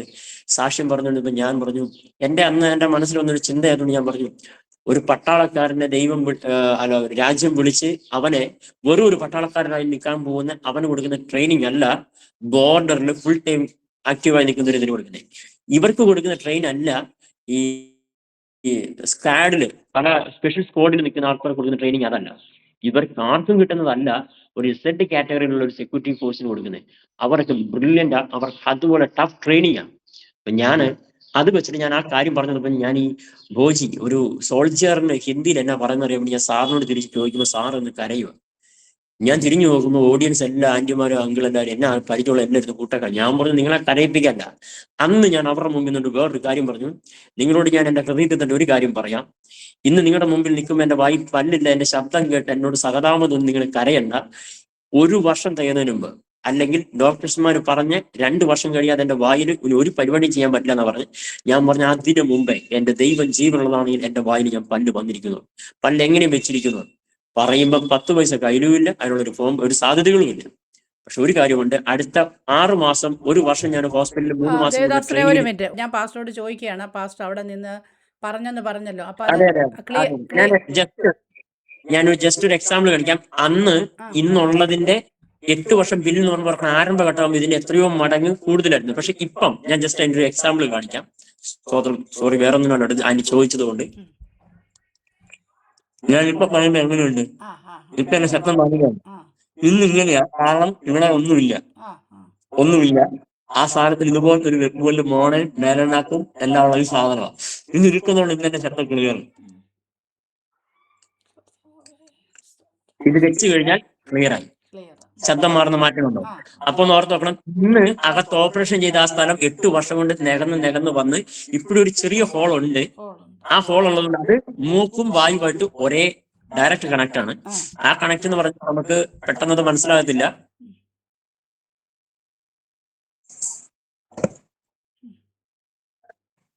വായിൽ വെള്ളം എടുത്താൽ അത് മൂക്കിക്കൂടെ വെളി പോകും. വേഴാമ്പൂർ വെള്ളം കുടിക്കുന്ന പോലെ. സോറി, ഞാൻ ഇങ്ങനെ അധികം പറയാറില്ല. പക്ഷെ എനിവേ, ഇത് കേൾക്കുന്ന ഏതെങ്കിലും ഒരു വ്യക്തി ജീവിതത്തിൽ ടച്ച് ചെയ്തിട്ടുണ്ടെങ്കിൽ ഉറപ്പാ ദൈവത്തിന് കഴിയാത്തതായിട്ടൊന്നുമില്ല. നിന്റെ എന്റെ വിശ്വാസം ഇതിന് ആധാരം. പണമോ ബാക്ക്ഗ്രൗണ്ടോ വിദ്യാഭ്യാസമോ സർട്ടിഫിക്കറ്റുകളോ ഒന്നും ഇതിന് ആധാരമാണ്. ദൈവത്തിൽ, അറിഞ്ഞ ദൈവത്തിൽ വിശ്വസിക്കുക, അവനെ അടിയുറച്ച് വിശ്വസിക്കുക, വേറെ ഒന്നുമില്ല അതിനകത്ത്. അപ്പം ഞാൻ ഇത് അതുകൊണ്ടാണ് പറഞ്ഞത്, ഞാൻ അന്ന് സംസാരിക്കുമ്പോൾ ഞാൻ സംസാരിക്കും. ഞാൻ എന്നോട് എന്നും പറയുന്ന ഒരാൾക്കാരുണ്ട്, എന്റെ കൂട്ടുകാരെന്നോട്, എന്റെ പൊന്നെ ജിനേഷിന്റെ വായിൽ അസുഖം വന്നപ്പോൾ ഞങ്ങളുടെ പേടി ജിനേഷിന് സംസാരിക്കാതാവുമെന്ന്. കാരണം ഞാനൊരു നല്ല സംസാരിക്കുന്ന ആളാണ്. അപ്പം എനിക്കതുകൊണ്ട് സംസാരിക്കാൻ പറ്റത്തില്ല. ഏത് ലാംഗ്വേജ് ആയാലും ഞാൻ സംസാരിച്ചാൽ ഇതുപോലെ സംസാരിക്കാറുള്ളൂ. പക്ഷെ അന്ന് ഞാൻ സംസാരിച്ചു, ഊരുമ്പോൾ ഉള്ളതിനേക്കാൾ എത്രയോ മടങ്ങായിരുന്നു അന്നത്തെ ശബ്ദം. മനസ്സിലാകുമെന്ന് വെച്ചാൽ എനിക്ക് മനസ്സിലായില്ല എന്നുള്ള എന്റെ ദൗത്യമല്ല. ഞാനതാ പറഞ്ഞേ, ഞാൻ ഈ ഓപ്പറേഷൻ ചെയ്ത് ഈ വായു വെച്ചുകൊണ്ട് ഞാൻ ആദ്യം എന്നോടേക്ക് സംസാരിക്കാൻ പറ്റത്തില്ല. എനിക്ക് ട്രൈ ആകും, കാരണം റേഡിയേഷൻ ചെയ്ത് എന്റെ ഈ ഉമിനീർ ഗ്രന്ഥികളെല്ലാം പറ്റിപ്പോയി. അന്ന് ആരംഭഘട്ടങ്ങളിൽ എനിക്ക് 20% ഉമിനീർ ഉത്പാദനം ഉണ്ടായിരുന്നില്ല വായില്. അതുകൊണ്ട് 10 മിനിറ്റ് സംസാരിച്ചാൽ എന്റെ വാ ട്രൈ ആയിട്ട് നാക്ക്, സംഗീതക്കാരൻ പറഞ്ഞ നാക്ക് കണ്ണാക്കോട് പറ്റും. പിന്നെ എനിക്ക് ട്രൈ ആയിക്കൊണ്ട് എനിക്ക് ശ്വാസം കിട്ടാതാവും.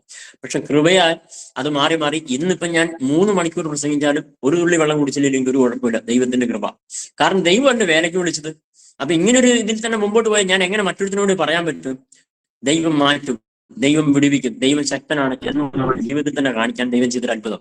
അതുകൊണ്ട് ഞാൻ പറഞ്ഞു, ഇതൊന്നും ഒരു അത്ഭുതമോ അല്ലെങ്കിൽ ഒരു മിറാക്കിൾ എന്നല്ല ഞാൻ പറഞ്ഞത്. ഞാൻ ആഗ്രഹിക്കുന്ന ഇത്രേ ഉള്ളൂ, തന്റെ വേലയ്ക്ക് പ്രാപ്തനാക്കി ഒരുത്തിനെ എടുക്കാൻ തമ്പുരാൻ തന്ന ട്രെയിനിങ് പീരീഡ്, ദാറ്റ്സ് ഓൾ. അതിനുള്ള എനിക്ക് ഇതിനകത്ത് പറയാനൊന്നുമില്ല. ട്രെയിനിങ് തരുന്നത് ഇതിൽ ഒറ്റ കാര്യമുള്ളൂ, അവൻ നല്ലവനായി മാറണം. ഒരു നല്ല യജമാനൻ അവന്റെ കൂടെ ഉള്ളവർക്ക് ട്രെയിനിങ് കൊടുക്കുന്ന ഒരു ഏത് കോഴ്സ് ആയിക്കോട്ടെ, സൈന്യത്തിലേക്ക് എടുക്കുന്നവർക്ക് കൊടുക്കുന്ന കോഴ്സിന് ട്രെയിനിങ് കൂടുതൽ കൊടുക്കുന്ന അവൻ ഏറ്റവും ബെറ്റർ ആയിട്ട് അവൻ ആ ഫീൽഡിൽ നിൽക്കാൻ വേണ്ടിയാണ്. അപ്പൊ തമ്പുരാൻ എന്നെ കുറിച്ച് ആഗ്രഹിക്കുന്നത് എല്ലാവരെക്കാളും അല്പം കൂടെ ബെറ്റർ ആയിട്ട് തീരുമാനിച്ചാൽ ഉറപ്പായി എല്ലാവർക്കും ഉള്ളതിനേക്കാൾ ഇച്ചിരി ബെറ്റർ ആയ ട്രെയിനിങ് ആയിരിക്കും, കഠിന ശോധനയായിരിക്കും. നമ്മുടെ ക്രിസ്തീയ ജീവിതത്തിൽ പലപ്പോഴും നമ്മൾ ചിന്തിക്കാറുണ്ട്, കർത്താവ് എനിക്ക് ആർക്കും ഇല്ലാത്ത വേദനകളാണ്, ആർക്കും ഇല്ലാത്ത പരിശോധനകളാണ്, ആർക്കും ഇല്ലാത്ത പ്രയാസങ്ങളാണ്. ഓർത്തോ, മറ്റാർക്കും ഇല്ലാത്ത കൃപ നിനക്ക് ദൈവം തന്നിട്ടുണ്ട്. കൃപയുള്ളത് കൊണ്ടാണ് ഞാൻ നിൽക്കുന്ന ഇത്രയും വിഷയങ്ങൾ വന്നിട്ട്. അപ്പൊ കൃപ പെരുകേണ്ടതിന് നമ്മുടെ ജീവിതത്തിൽ ചില പ്രതിസന്ധികൾ വരുന്നത് നല്ലതാണ്. അത് ദൈവകൃപ കൂടുതൽ അനുഭവിച്ചറിയാനും ദൈവത്തെ കൂടുതലായി രുചിച്ചറിയാനും. നിന്ദാനം ഞാൻ രുചിച്ചറിഞ്ഞു. അത് ദൈവത്തിന്റെ ദാനങ്ങളെ രുചിച്ചറിയണമെങ്കിലേ ചിലപ്പോൾ ഇച്ചിരി കയ്പൊക്കെ ഉണ്ടായിരിക്കും. ആ കയ്പിനെ കയ്പായിട്ട് തോന്നാതിരുന്നാൽ മതി. അത് ദൈവം ചെയ്തൊരു കൃപ. ഞാൻ ഇതിനകത്ത് ഒരു വാക്കുകൾ പോലും എന്റെ ഇതായിട്ട് ഞാൻ പറയാൻ ആഗ്രഹിക്കുന്നില്ല. ഏതെങ്കിലും വാക്കുകൾ കൊണ്ട് എന്റെ അഹന്തയുണ്ടെങ്കിൽ, ഞാൻ എന്താ വാവുവോ ഉയർന്നിട്ടുണ്ടെങ്കിൽ ദൈവനാഥൻ ഞാൻ ക്ഷമ ചോദിക്കുന്നു. എന്റെ ദൈവം വലിയവൻ, അത് മാത്രമേ എനിക്ക് പറയാനുള്ളൂ. ഇന്ന് ഞാൻ പറയാറുണ്ട്, ജിനേഷ് എന്ന ബിഗ് സീറോയുടെ കൂടെ നിൽക്കുന്ന ദൈവം ഉള്ളത് കൊണ്ട് ജിനേഷ് എന്തെങ്കിലും ആർക്കെങ്കിലും തോന്നുന്നുണ്ടെങ്കിൽ അതിന്റെ കാരണം ദൈവം എന്റെ കൂടെ ഉള്ളതുകൊണ്ടാണ്. പിന്നെ എനിക്കൊരു ഉറപ്പുള്ളത്, ഉലകത്തിലെ എല്ലാവരും, ഞാൻ നിൽക്കുന്ന മിഷനാകട്ടെ, ഞാൻ നിൽക്കുന്ന പ്രസ്ഥാനമാകട്ടെ, ഞാൻ നിൽക്കുന്ന എന്റെ ഭവനമാകട്ടെ, എന്റെ സഹോദരങ്ങളാകട്ടെ, എന്റെ ചുറ്റുവട്ടങ്ങളാകട്ടെ, കൂട്ടുകാരാകട്ടെ, എല്ലാവരും ഈ ഉലകത്തിൽ നിന്ന് വിട്ടുപോയാലും വിട്ടുമാറാതെ എന്റെ കരം പിടിച്ച ഒരു അരുമനാഥൻ എന്റെ കൂടെ ഉണ്ടെന്ന് എന്നും ഞാൻ അനുഭവിച്ച് അറിഞ്ഞുകൊണ്ടിരിക്കുന്ന ഒരുത്തനാണ്. അത് എന്റെ ഏറ്റവും വലിയ ബലം. അതിന്റെ മേളില എന്റെ വായിൽ നിന്ന് വീഴുന്ന, ഒരുപക്ഷെ നിങ്ങൾക്ക് ഇവൻ അഹങ്കാരിയാണെന്ന് തോന്നിയാൽ പോലും ഇങ്ങനെയുള്ള എന്ന് പറഞ്ഞാൽ ദൃഢമായ വാക്കുകൾ വരുന്നതിന്റെ കാരണം എന്റെ ദൈവം എന്റെ കൂടെ ഉള്ളത് ഒറ്റ കാരണം, വേറെ ഒന്നുമില്ല. ആ ദൈവത്തെ മാറ്റിയാൽ ഞാൻ എന്ന വ്യക്തിയെ ഉലകത്തിൽ കാണില്ല. അത്രേ ഉള്ളൂ പറയാൻ, വേറൊന്നുമില്ല അതിനപ്പുറം ഇന്നും. കാരണം എനിക്കതിന് ശേഷം പലതവണ ഞാൻ മിഷനിൽ വന്നതിന് ശേഷം ബ്ലീഡിങ് വന്നു. ഞാന് എന്റെ കൂടെ വന്നപ്പം ബീഹാറിൽ എന്നെ ഒത്തിരി സഹായിച്ച ഒരു ഫാമിലിയാണ് പാസ്റ്റർ ബൈജു ഐസക്കും അനുവാന്റിയും. അവര് ആ അനുവാന്റിയോട് ചോദിച്ചാൽ അറിയാം, അവരുടെ വീട്ടിലിരിക്കുമ്പോൾ ഞങ്ങള് വർത്താനം പറഞ്ഞ് ചിരിച്ചിരിക്കുന്നു. 1 വർഷം 2 വർഷമൊക്കെ കഴിഞ്ഞു, അത്രേ ആയുള്ളൂ. അതോ 2 3 വർഷം, ഞാൻ ഓർക്കുന്നില്ല ഏതാ സമയം. പക്ഷെ അത്രേ ആയിട്ടുള്ളൂ. അന്ന് വർത്താനം പറഞ്ഞ് തമാശ പറഞ്ഞ് ചിരിച്ചപ്പം ഇങ്ങനെ ഒന്ന് ചിരിച്ച വഴിക്ക് എന്റെ മൂക്കിൽ കൂടെ കുടുകൂടാന്ന് ബ്ലഡ് വന്നു. എന്നെ ചെയ്യേണ്ടതില്ല. അവരാൾ പേടിച്ചു പോയി. സാരമില്ല, വേഗം ഐസ് വെള്ളം എടുത്ത് മൂക്കിക്കൊണ്ട് അഡ്ജസ്റ്റ് ചെയ്തങ്ങ് വിട്ടു. എന്തൊരു സാധനം എടുക്കാൻ ഞാൻ തറയിലേക്ക് കുഞ്ഞു, വെള്ള ടൈൽസ്, ലൈറ്റ് ഐവറി കളർ ടൈൽസാ. കുനിഞ്ഞപ്പോ ദേ കിടക്കണം മൂക്കിക്കൂടെ ബ്ലഡ് താഴേക്ക്. തലയിലേക്ക് ഒരു അല്പം പ്രഷർ വന്നുള്ളൂ. എന്നാന്നൊരു പിടുത്തമില്ല. എല്ലാവർക്കും പേടി, ഒരിക്കൽ ക്യാൻസർ വന്നല്ലേ. എന്റെ ഈ അസുഖം കഴിഞ്ഞ് ഞാൻ ഡിസ്ചാർജ് ചെയ്ത് വീട്ടിൽ വന്നതിന് ശേഷം നൂറുകണക്കിന് ആയിരക്കണക്കിന് ദൈവദാസന്മാരെ ദൈവമക്കൾ എനിക്ക് വേണ്ടി പ്രാർത്ഥിച്ചിട്ടുണ്ട്. എന്റെ കൺമുമ്പിൽ നിന്ന് ദൈവമേ ഈ സഹോദരന്റെ അസുഖത്തിന് ഒരു പൂർണ്ണ വിടുതൽ കൊടുക്കണമെന്ന് പ്രാർത്ഥിക്കുമ്പോൾ അന്നേരം ഞാൻ മിണ്ടാതിരിക്കും. പ്രാർത്ഥന കഴിയുമ്പോൾ ദൈവദാസനോട് പറയും, ദൈവദാസ ആ പ്രാർത്ഥന ഒന്ന് തിരുത്തുന്ന നല്ലതാ, എന്റെ അസുഖം മാറാൻ പ്രാർത്ഥിക്കേണ്ട, സ്വർഗത്തിലെ ദൈവം എനിക്ക് പൂർണ്ണ സൗഖ്യം തന്നു. ഇനി നിങ്ങൾ പ്രാർത്ഥിക്കേണ്ടത്രേ ഉള്ളൂ. അന്നെടുത്ത മരുന്നിന്റെ സൈഡ് എഫക്റ്റുകളുണ്ട്, ആ സൈഡ് എഫക്റ്റുകൾ ഒന്ന് മാറണമെന്ന് പ്രാർത്ഥിച്ചാൽ മതി. രോഗം മാറാൻ പ്രാർത്ഥിക്കേണ്ട, രോഗം എന്നെ മാറ്റി. അത് പറയുമ്പോഴും പലരെന്നെ കളിയാക്കിയിട്ടുണ്ട്. ഞാൻ അഹങ്കാരി. ഞാൻ എന്റെ ദൈവത്തെ വിശ്വസിക്കുന്ന ആരെയും പറഞ്ഞു കേട്ടിട്ടല്ല, എന്റെ ജീവിതത്തിൽ അനുഭവിച്ച. അതുകൊണ്ട് തന്നെ ഇവിടെ വരുമ്പോഴും ഞാൻ പറഞ്ഞിട്ടില്ല. പക്ഷെ ഇത് വന്നപ്പം ആൾക്കാർക്ക് ഒരു ഡൗട്ട്, അസുഖം തിരിച്ചു വന്നോ? എന്റെ കൂടെ ഉണ്ടായിരുന്ന ഇന്ന് കർത്താവിൽ നിദ്ര പ്രാപിക്കുന്ന ഒരു ദേവദാസനുണ്ട്. എനിക്ക് 6 മാസം മുമ്പ് ഇതേ അസുഖം എന്റെ വലതുവശത്ത് വന്നു, വലതുവശത്ത് അപ്പറിൽ വന്നു, അദ്ദേഹത്തിന് വലതുവശത്ത് ലോവറിൽ വന്നു. കണ്ണൂരുകാരനാണ് ഞാൻ, രണ്ടുപേരും കണ്ണൂരുകാരാണ്. എന്താണ്, ഒരു പഞ്ചായത്തിനടുത്തുള്ള ആൾക്കാരാണ്. ഒരുപക്ഷെ അറിയാവുന്നതായിരിക്കും, കർത്താവിന്റെ ദാസൻ തോംസൺ. അദ്ദേഹം കർത്താവിന് നിദ്ര പ്രാപിച്ചിട്ട് 2 വർഷം കഴിഞ്ഞു. ആ ദൈവദാസൻ ഇതുപോലെ വന്നു, താഴെയായിരുന്നു. അദ്ദേഹത്തിന്റെ താടിയിൽ മാറ്റിവെച്ചു, അദ്ദേഹത്തിന്റെ ശസ്ത്രക്രിയ എല്ലാം ചെയ്തു. എല്ലാം കഴിഞ്ഞ് ഞങ്ങൾ ഒരുമിച്ച് ഇവിടെ വന്നു. എല്ലാ കാര്യങ്ങളും ഞങ്ങൾ പറയുമ്പോൾ ഞാനും തൊമ്മനും, ഞാൻ സ്നേഹത്തോടെ തൊമ്മാന്ന് വിളിക്കുന്നത്, ഞാനും തൊമ്മനും ഒരേ കാറ്റഗറിയിൽപ്പെട്ടവരാണ് ഞങ്ങൾ പറയുമായിരുന്നു. പക്ഷെ ചുരുക്കം പറയാം, അടുത്ത 5 വർഷം കഴിയുമ്പോൾ അദ്ദേഹത്തിന് വീണ്ടും ഇത് വന്നു. അതിന് ട്രീറ്റ്മെന്റുകൾ നടന്നു. CMC വെല്ലൂര് RCC പോയി, അവിടുന്ന് കൈവിട്ടു. വെല്ലൂര് കൊണ്ടുപോയി, അവിടുന്ന് കൈവിട്ടു. അദ്ദേഹം കർത്താവിന് നിദ്ര പ്രാപിച്ചിട്ട് 2 വർഷമായി. അതാ ഞാൻ പറഞ്ഞ്, എന്റെ സ്നേഹിതരായ അനേകർ, ഞാൻ എന്റെ കൂടെ നടന്ന് ഏകദേശം 8 വർഷം, എനിക്ക് 72-ലധികം ആൾക്കാർ ഇതേ രോഗത്താൽ എന്റെ കുടുംബത്തിൽ നിന്നും സ്നേഹിതരുടെ കൂട്ടത്തിൽ നിന്നും പരിചയക്കാരുടെ കൂട്ടത്തിൽ ഈ ലോകത്ത് നിന്ന് മാറ്റപ്പെട്ടു. പക്ഷെ അവരുടെ നടുവിലാണ് ഇന്ന് ഞാൻ ജീവനോടെ നിൽക്കുന്നത്. അത് ദൈവത്തിന്റെ കരുണയല്ലാതെ പിന്നെ എന്തോ അതിന് പറയാനുള്ളത്? ഒന്നുമില്ല. എനിവേ, ഇത് കഴിഞ്ഞ് ഞാൻ ഇവിടെ തുടരുന്നു. എനിക്ക് പെട്ടെന്ന് ഫ്ലൈറ്റ് ടിക്കറ്റ് എടുത്ത് എനിക്ക് നാട്ടിലേക്ക് പോകാൻ, ട്രീറ്റ്മെന്റ് ഹോസ്പിറ്റലിൽ പോകാനുള്ള കാര്യങ്ങൾ ചെയ്യുന്നു. അതെല്ലാം ചെയ്ത് ഞാൻ അവിടുന്ന് മടങ്ങി വന്നു.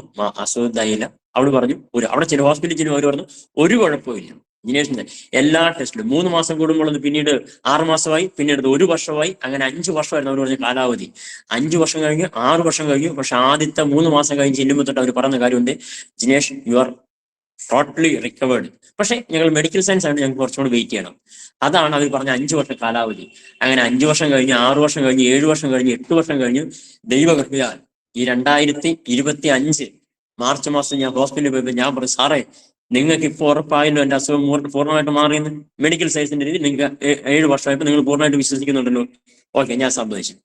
എന്റെ കൂട്ടുകാരിലും എന്റെ സ്നേഹിതനും പലർക്കും ഇന്നും വിശ്വാസമില്ലാതെ മാറിയുന്നുണ്ട്. ഞാൻ അന്ന് വിശ്വസിച്ച 2018 വിശ്വസിച്ചവനാ ഞാൻ. അതുകൊണ്ട് ഇനി ഈ പറയുന്നവർക്ക് വിശ്വാസമില്ലാതെ ശരി എന്ന് പറയുന്നവരെ വിശ്വസിപ്പിക്കാൻ എനിക്കൊരു കാര്യം ചെയ്യും, നിങ്ങളുടെ മെഡിക്കൽ സയൻസിന്റെ റിപ്പോർട്ട് തരാമെന്ന് വെച്ചു. അങ്ങനെ 2018 ജിനേഷ് ക്യാൻസർ എന്ന രോഗത്തിന് അടിമയാണെന്ന് പറഞ്ഞ് റിപ്പോർട്ട് എഴുതി അതേ ഹോസ്പിറ്റൽ അതേ ഡിപ്പാർട്ട്മെന്റ് ഡോക്ടർമാര് എനിക്കൊരു റിപ്പോർട്ട് എഴുതി തന്നു. ജിനേഷ് 100% കാൽസിനോമിൽ നിന്നും റിക്കവേർഡ് ആയിരിക്കുന്നു. ഇനി ഫോളോ അപ്പിന് വരിക, എന്തെങ്കിലും അസ്വസ്ഥതകൾ ഉണ്ടെങ്കിൽ ഫോളോ അപ്പിന് വരിക. സൈഡ് എഫക്റ്റ് ഉള്ളതിന് എന്താ ചെയ്യേണ്ടതെന്നുള്ള അഡ്വൈസിന് വേണ്ടി ഞാൻ എല്ലാ വർഷവും പോകാറുണ്ട്. ഈ വർഷം മാർച്ചിൽ പോയി, പിന്നീട് ഞാൻ നാട്ടിലേക്ക് പോയിട്ടില്ല. നാട്ടിൽ പോകുന്നതിന് തൊട്ട് മുമ്പ് വെല്ലൂര് പോവുക, കാര്യം ചെയ്ത് തിരിച്ചു വരും. അങ്ങനെ ഞാൻ ചെയ്യാറുണ്ട്. ഞാൻ പറഞ്ഞതിന്റെ സാരം, ദൈവം സൗഖ്യമാക്കിയാൽ അതിന്റെ പൂർണ്ണ ഉത്തരവാദിത്വം ദൈവത്തിനാണ്. അതുകൊണ്ട് ഞാൻ പറഞ്ഞു, എനിക്ക് ഈ രോഗം ഇനി തിരിച്ചു വന്നാല് എനിക്കതിലൊരു പരാതിയില്ല. അല്ല, മറ്റൊരു രോഗം വന്നാലും ഒരു പരാതിയില്ല. ഈ ഭൂമിയിലാണ് ഞാൻ ജീവിക്കുന്നത്. ഞാൻ സ്വർഗത്തിലോ ദൂതന്മാരുടെ അല്ല വസിക്കുന്നത്, ഈ ഭൂമിയിൽ വസിക്കുമ്പോൾ പ്രത്യേകിച്ച് ബീഹാർ പോലുള്ളൊരു എന്ന് പറയണ്ടേ, എന്റെ നാട് കേരളവാ. പ്രത്യേകിച്ച് കേരളത്തിന് ഹൈജീൻ ഏരിയകളാണ്. എവിടെ ആയാലും കേരളം നല്ല ഹൈജീനാണ്. അതിന്റെ ജസ്റ്റ് ഓപ്പോസിറ്റ് ആണ് ടോട്ടലി എന്ന് പറഞ്ഞാൽ ഒട്ടും ഹൈജീൻ ഇല്ലാത്ത നാടാണ് ബീഹാർ. എവിടെ പോയാലും രോഗം വഴിയെ പോകുന്നത് ഏണി വെച്ച് വന്ന് കയറിക്കോളും. അതുകൊണ്ട് നാടാണ്. പക്ഷെ അതുകൊണ്ട് കാര്യമൊന്നുമില്ല. ഇവിടെയും ജീവിക്കുന്ന ആൾക്കാരില്ലേ? ഇവിടെ ആയാലും കേരളത്തിലായാലും ഒരുത്തിന് രോഗം വരണോ വേണ്ടയോ, അവന് സൗഖ്യമാക്കണോ വേണ്ടയോ എന്ന് തീരുമാനിക്കുന്ന ദൈവമാണ്. ആ ദൈവം എന്റെ കൂടെ ഉള്ളതുകൊണ്ട് ഇതെന്നെ ബാധിക്കാറേ ഇല്ല. ബട്ട് അപ്പോഴും ഞാൻ കെയർഫുൾ ആണ്. ദൈവം തന്ന പരിജ്ഞാനവും അതനുസരിച്ചത് കെയർഫുൾ ആണ്. പല വ്യക്തികൾ ഇതിന്റെ അഡ്വൈസ് ഞാൻ കേൾക്കാറുണ്ട്. എനിവേ, ഞാൻ പറഞ്ഞതിന്റെ സാരം, ദൈവം സൗഖ്യമാക്കി ഇത്രത്തോളം ബലപ്പെടുത്തി നിർത്തി ഇവിടെ വന്നു. ഇനി ലാസ്റ്റ് ഒരു കാര്യം കൂടെ പറഞ്ഞ് ഞാൻ എന്റെ സാക്ഷിയോട് അവസാനിപ്പിക്കാൻ ആഗ്രഹിക്കുകയാണ്. അതിന്റെ ഇതാണ്, എനിക്ക് 5 വർഷത്തേക്കാണ് 2 വർഷം കഴിഞ്ഞപ്പം 2 വർഷം ആയില്ല. 1 വർഷം കഴിഞ്ഞപ്പോൾ തന്നെ എന്റെ വായ ഓക്കെ ആയി. എനിക്ക് വെപ്പോല് വയ്ക്കാനുള്ള സെറ്റായി എന്നുള്ളത് ഹോസ്പിറ്റലുകാർ പറഞ്ഞു. അവർ 2 വർഷം കഴിഞ്ഞ് ആകുമെന്ന് പറഞ്ഞു. 1 വർഷം കഴിഞ്ഞപ്പോൾ സെറ്റായി, ഇനി ചെയ്യാമെന്ന് പറഞ്ഞു. അങ്ങനെ പറഞ്ഞപ്പം ഞാനത് സാറിനോട് പറഞ്ഞു, സാറേ ഇന്നോലെ പറഞ്ഞിരിക്കുന്നത് എത്രയാവും? ഞാൻ പറഞ്ഞു, അവർ പറഞ്ഞതനുസരിച്ച് ഏകദേശം ഒരു 1.5 ലക്ഷം രൂപ മേലെയാ ചെലവ് പറഞ്ഞിരിക്കുന്നത് മിനിമം. അപ്പം അതിന്റെ മെയിൻ കാരണം പല്ലല്ല വെക്കുന്നത്, വെപ്പോലല്ല വെക്കുന്നത്. അവിടെ മോണയും മേലെണ്ണാക്കും എല്ലാം വേണം. അപ്പൊ അതിന് എന്തൊക്കെയോ സെറ്റപ്പുകൾ പറഞ്ഞു, അതിന്റെ വലിയ ചെലവുകൾ പറഞ്ഞു. എനിക്ക് ഇതിനെക്കുറിച്ച് കൂടുതൽ അറിയത്തില്ല, എനിക്കറിയണ്ട, എന്റെ ദൈവം കരുതും, അതെനിക്കറിയാം, അത് മാത്രമേ ഉള്ളൂ. അതുകൊണ്ട് പറഞ്ഞു ഞാൻ വെല്ലൂരിയപ്പോ സാറ് പറഞ്ഞു അതിനുള്ള കാര്യങ്ങൾ ചെയ്തു തരാം. ഒന്ന് രണ്ട് വ്യക്തികൾ അതിന് വേണ്ടിയിട്ട് എഴുന്നേൽപ്പിച്ച ദൈവം, അവർ പറഞ്ഞ ജിനേഷിന്റെ ഫുൾ ട്രീറ്റ്മെന്റ് ഞങ്ങൾ ചെയ്തോളാം. അവരെന്നോടല്ല പറഞ്ഞത്, മിഷനോടാ പറയുന്നത്, മിഷൻ ത്രൂ കാര്യങ്ങൾ ചെയ്യുന്നത്. അങ്ങനെ 1 ലക്ഷം രൂപ 1.5 ലക്ഷം രൂപ ആകുമെന്ന് പറഞ്ഞ ഹോസ്പിറ്റലിലേക്ക് ഞാൻ പോയി. വെല്ലൂര് തന്നെ ചെല്ലുന്നു. സീമോൺ എന്ന് പറഞ്ഞ ഒരു ഡോക്ടറാണ് എന്റെ കാര്യങ്ങൾ നോക്കിയത്. അദ്ദേഹം ഷൈബു ഷിമോണോ അങ്ങനെയായിട്ട് പറഞ്ഞ ഡോക്ടർ. അദ്ദേഹം ട്രീറ്റ്മെന്റ് കാര്യങ്ങളെല്ലാം ചെയ്തു. ചുരുക്കി പറഞ്ഞാൽ അദ്ദേഹം എന്നോട് വർത്താനം പറഞ്ഞു. അദ്ദേഹം ഒരു ബ്രദറിൻ വിശ്വാസിയാണ്. വർത്താനം പറഞ്ഞ് എന്റെ വായിൽ കാര്യങ്ങൾ ചെയ്യും. ഞാൻ മറുപടി പറയുന്ന സമയത്ത് പുള്ളി വായിൽ നിന്ന് കൈയെടുക്കും, ഞാൻ വർത്താനം പറയും. 15 ദിവസത്തോടെ, മൊത്തം 22 ദിവസമുണ്ട്. അതിൽ 10-15 പ്രാവശ്യം ഇടവിട്ട് ഹോസ്പിറ്റലിൽ പോയി അവർ വായിക്കാത്ത മെഷർമെന്റ് എടുക്കണം. ഇനി അന്നും ഇന്നും എന്റെ വാ തുറക്കാൻ പറ്റുന്നത് വിരല് കയറൂല.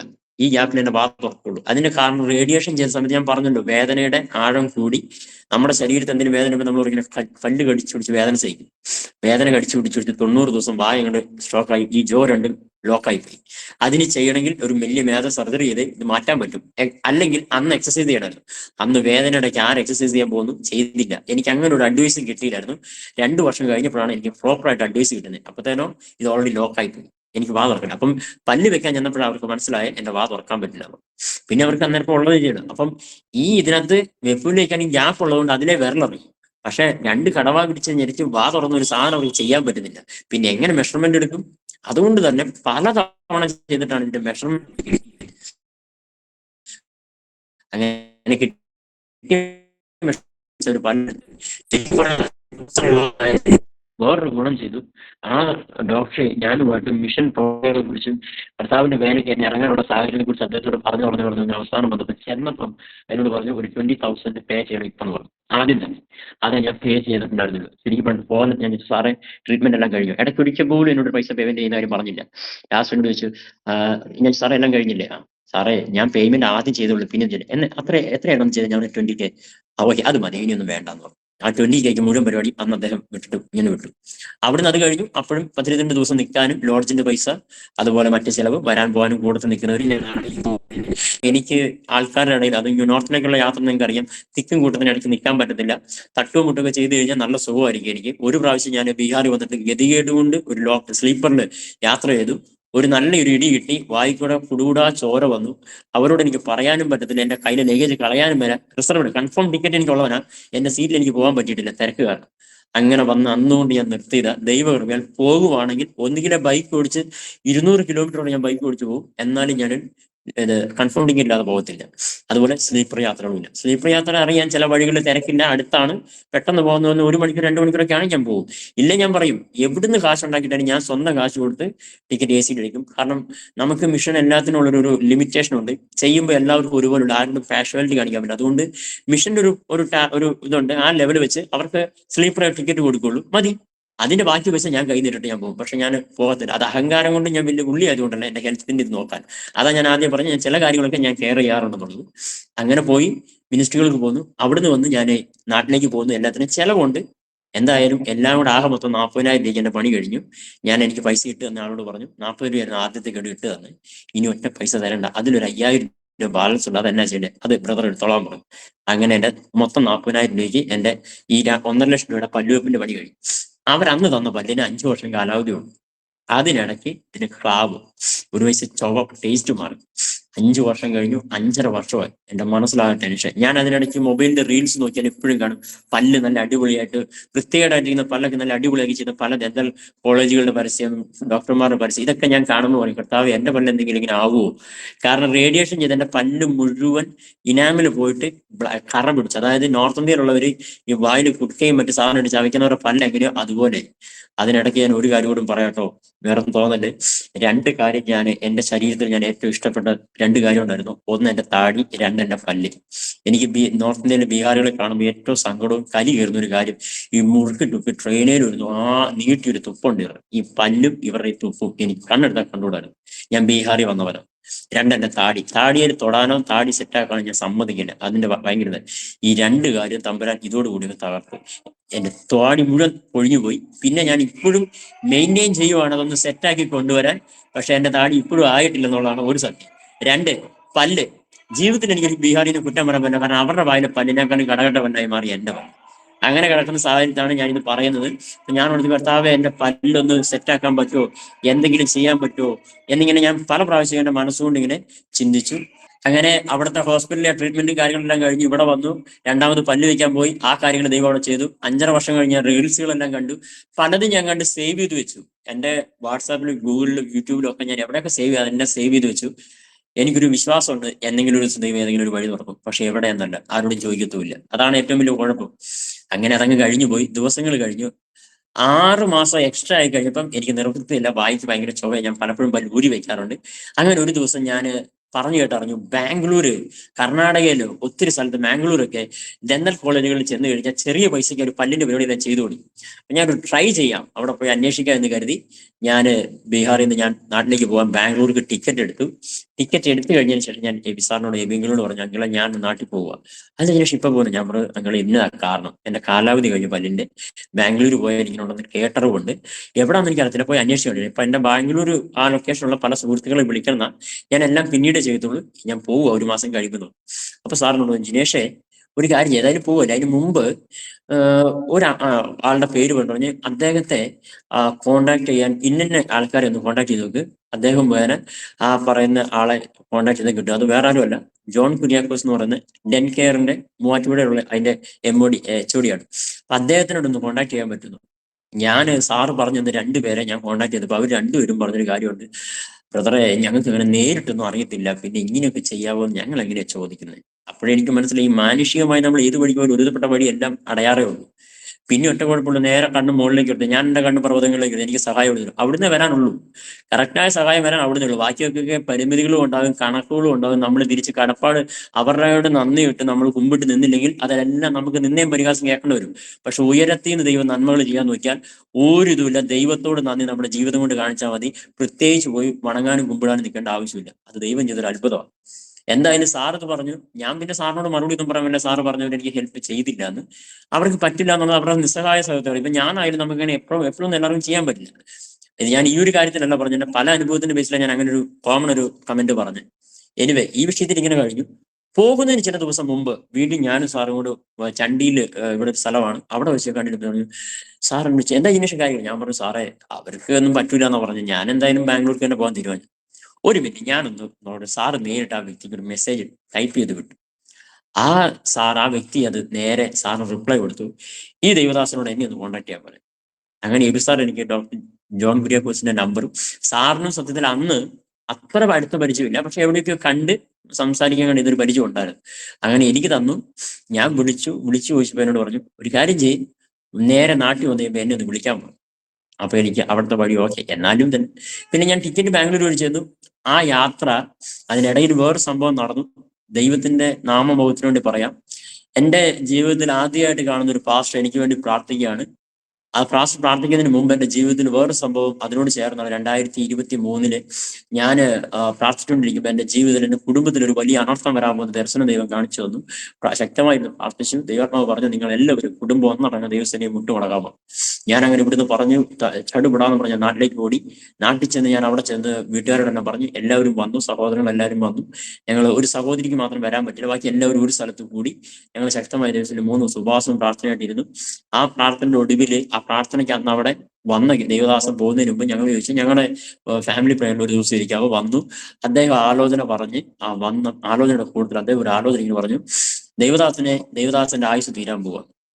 ഒരു ദൈവദാസനോട് പെട്ടെന്ന് പച്ചക്ക് ഇങ്ങനെ, ആ പുള്ളിയുടെ ജീവിതത്തിൽ ആദ്യമായിട്ട് പറയുക, 36-ാമത്തെ വയസ്സിൽ ഈ ലോകത്ത് മാറ്റപ്പെടുന്നു. പുള്ളി ഓർത്ത് എനിക്ക് എന്താ 25 വയസ്സേ പ്രായമുള്ളൂ. അതല്ല പുള്ളിയിൽ പറയുന്നത്. അടുത്ത വാക്ക് പറഞ്ഞു, ഈ ദൈവദാസനെ ദൈവം മരണത്തിൽ നിന്ന് വിടുവിച്ചതാ, പക്ഷെ അദ്ദേഹത്തിന്റെ ആയുസ് 36 വയസ്സേ ഉള്ളെന്ന് പറഞ്ഞു. 36 വയസ്സേ ആയുസുള്ളെന്ന് പറഞ്ഞിട്ട് പറഞ്ഞു, ഇദ്ദേഹത്തിന്റെ മാതാപിതാക്കള്, സഹോദരങ്ങള്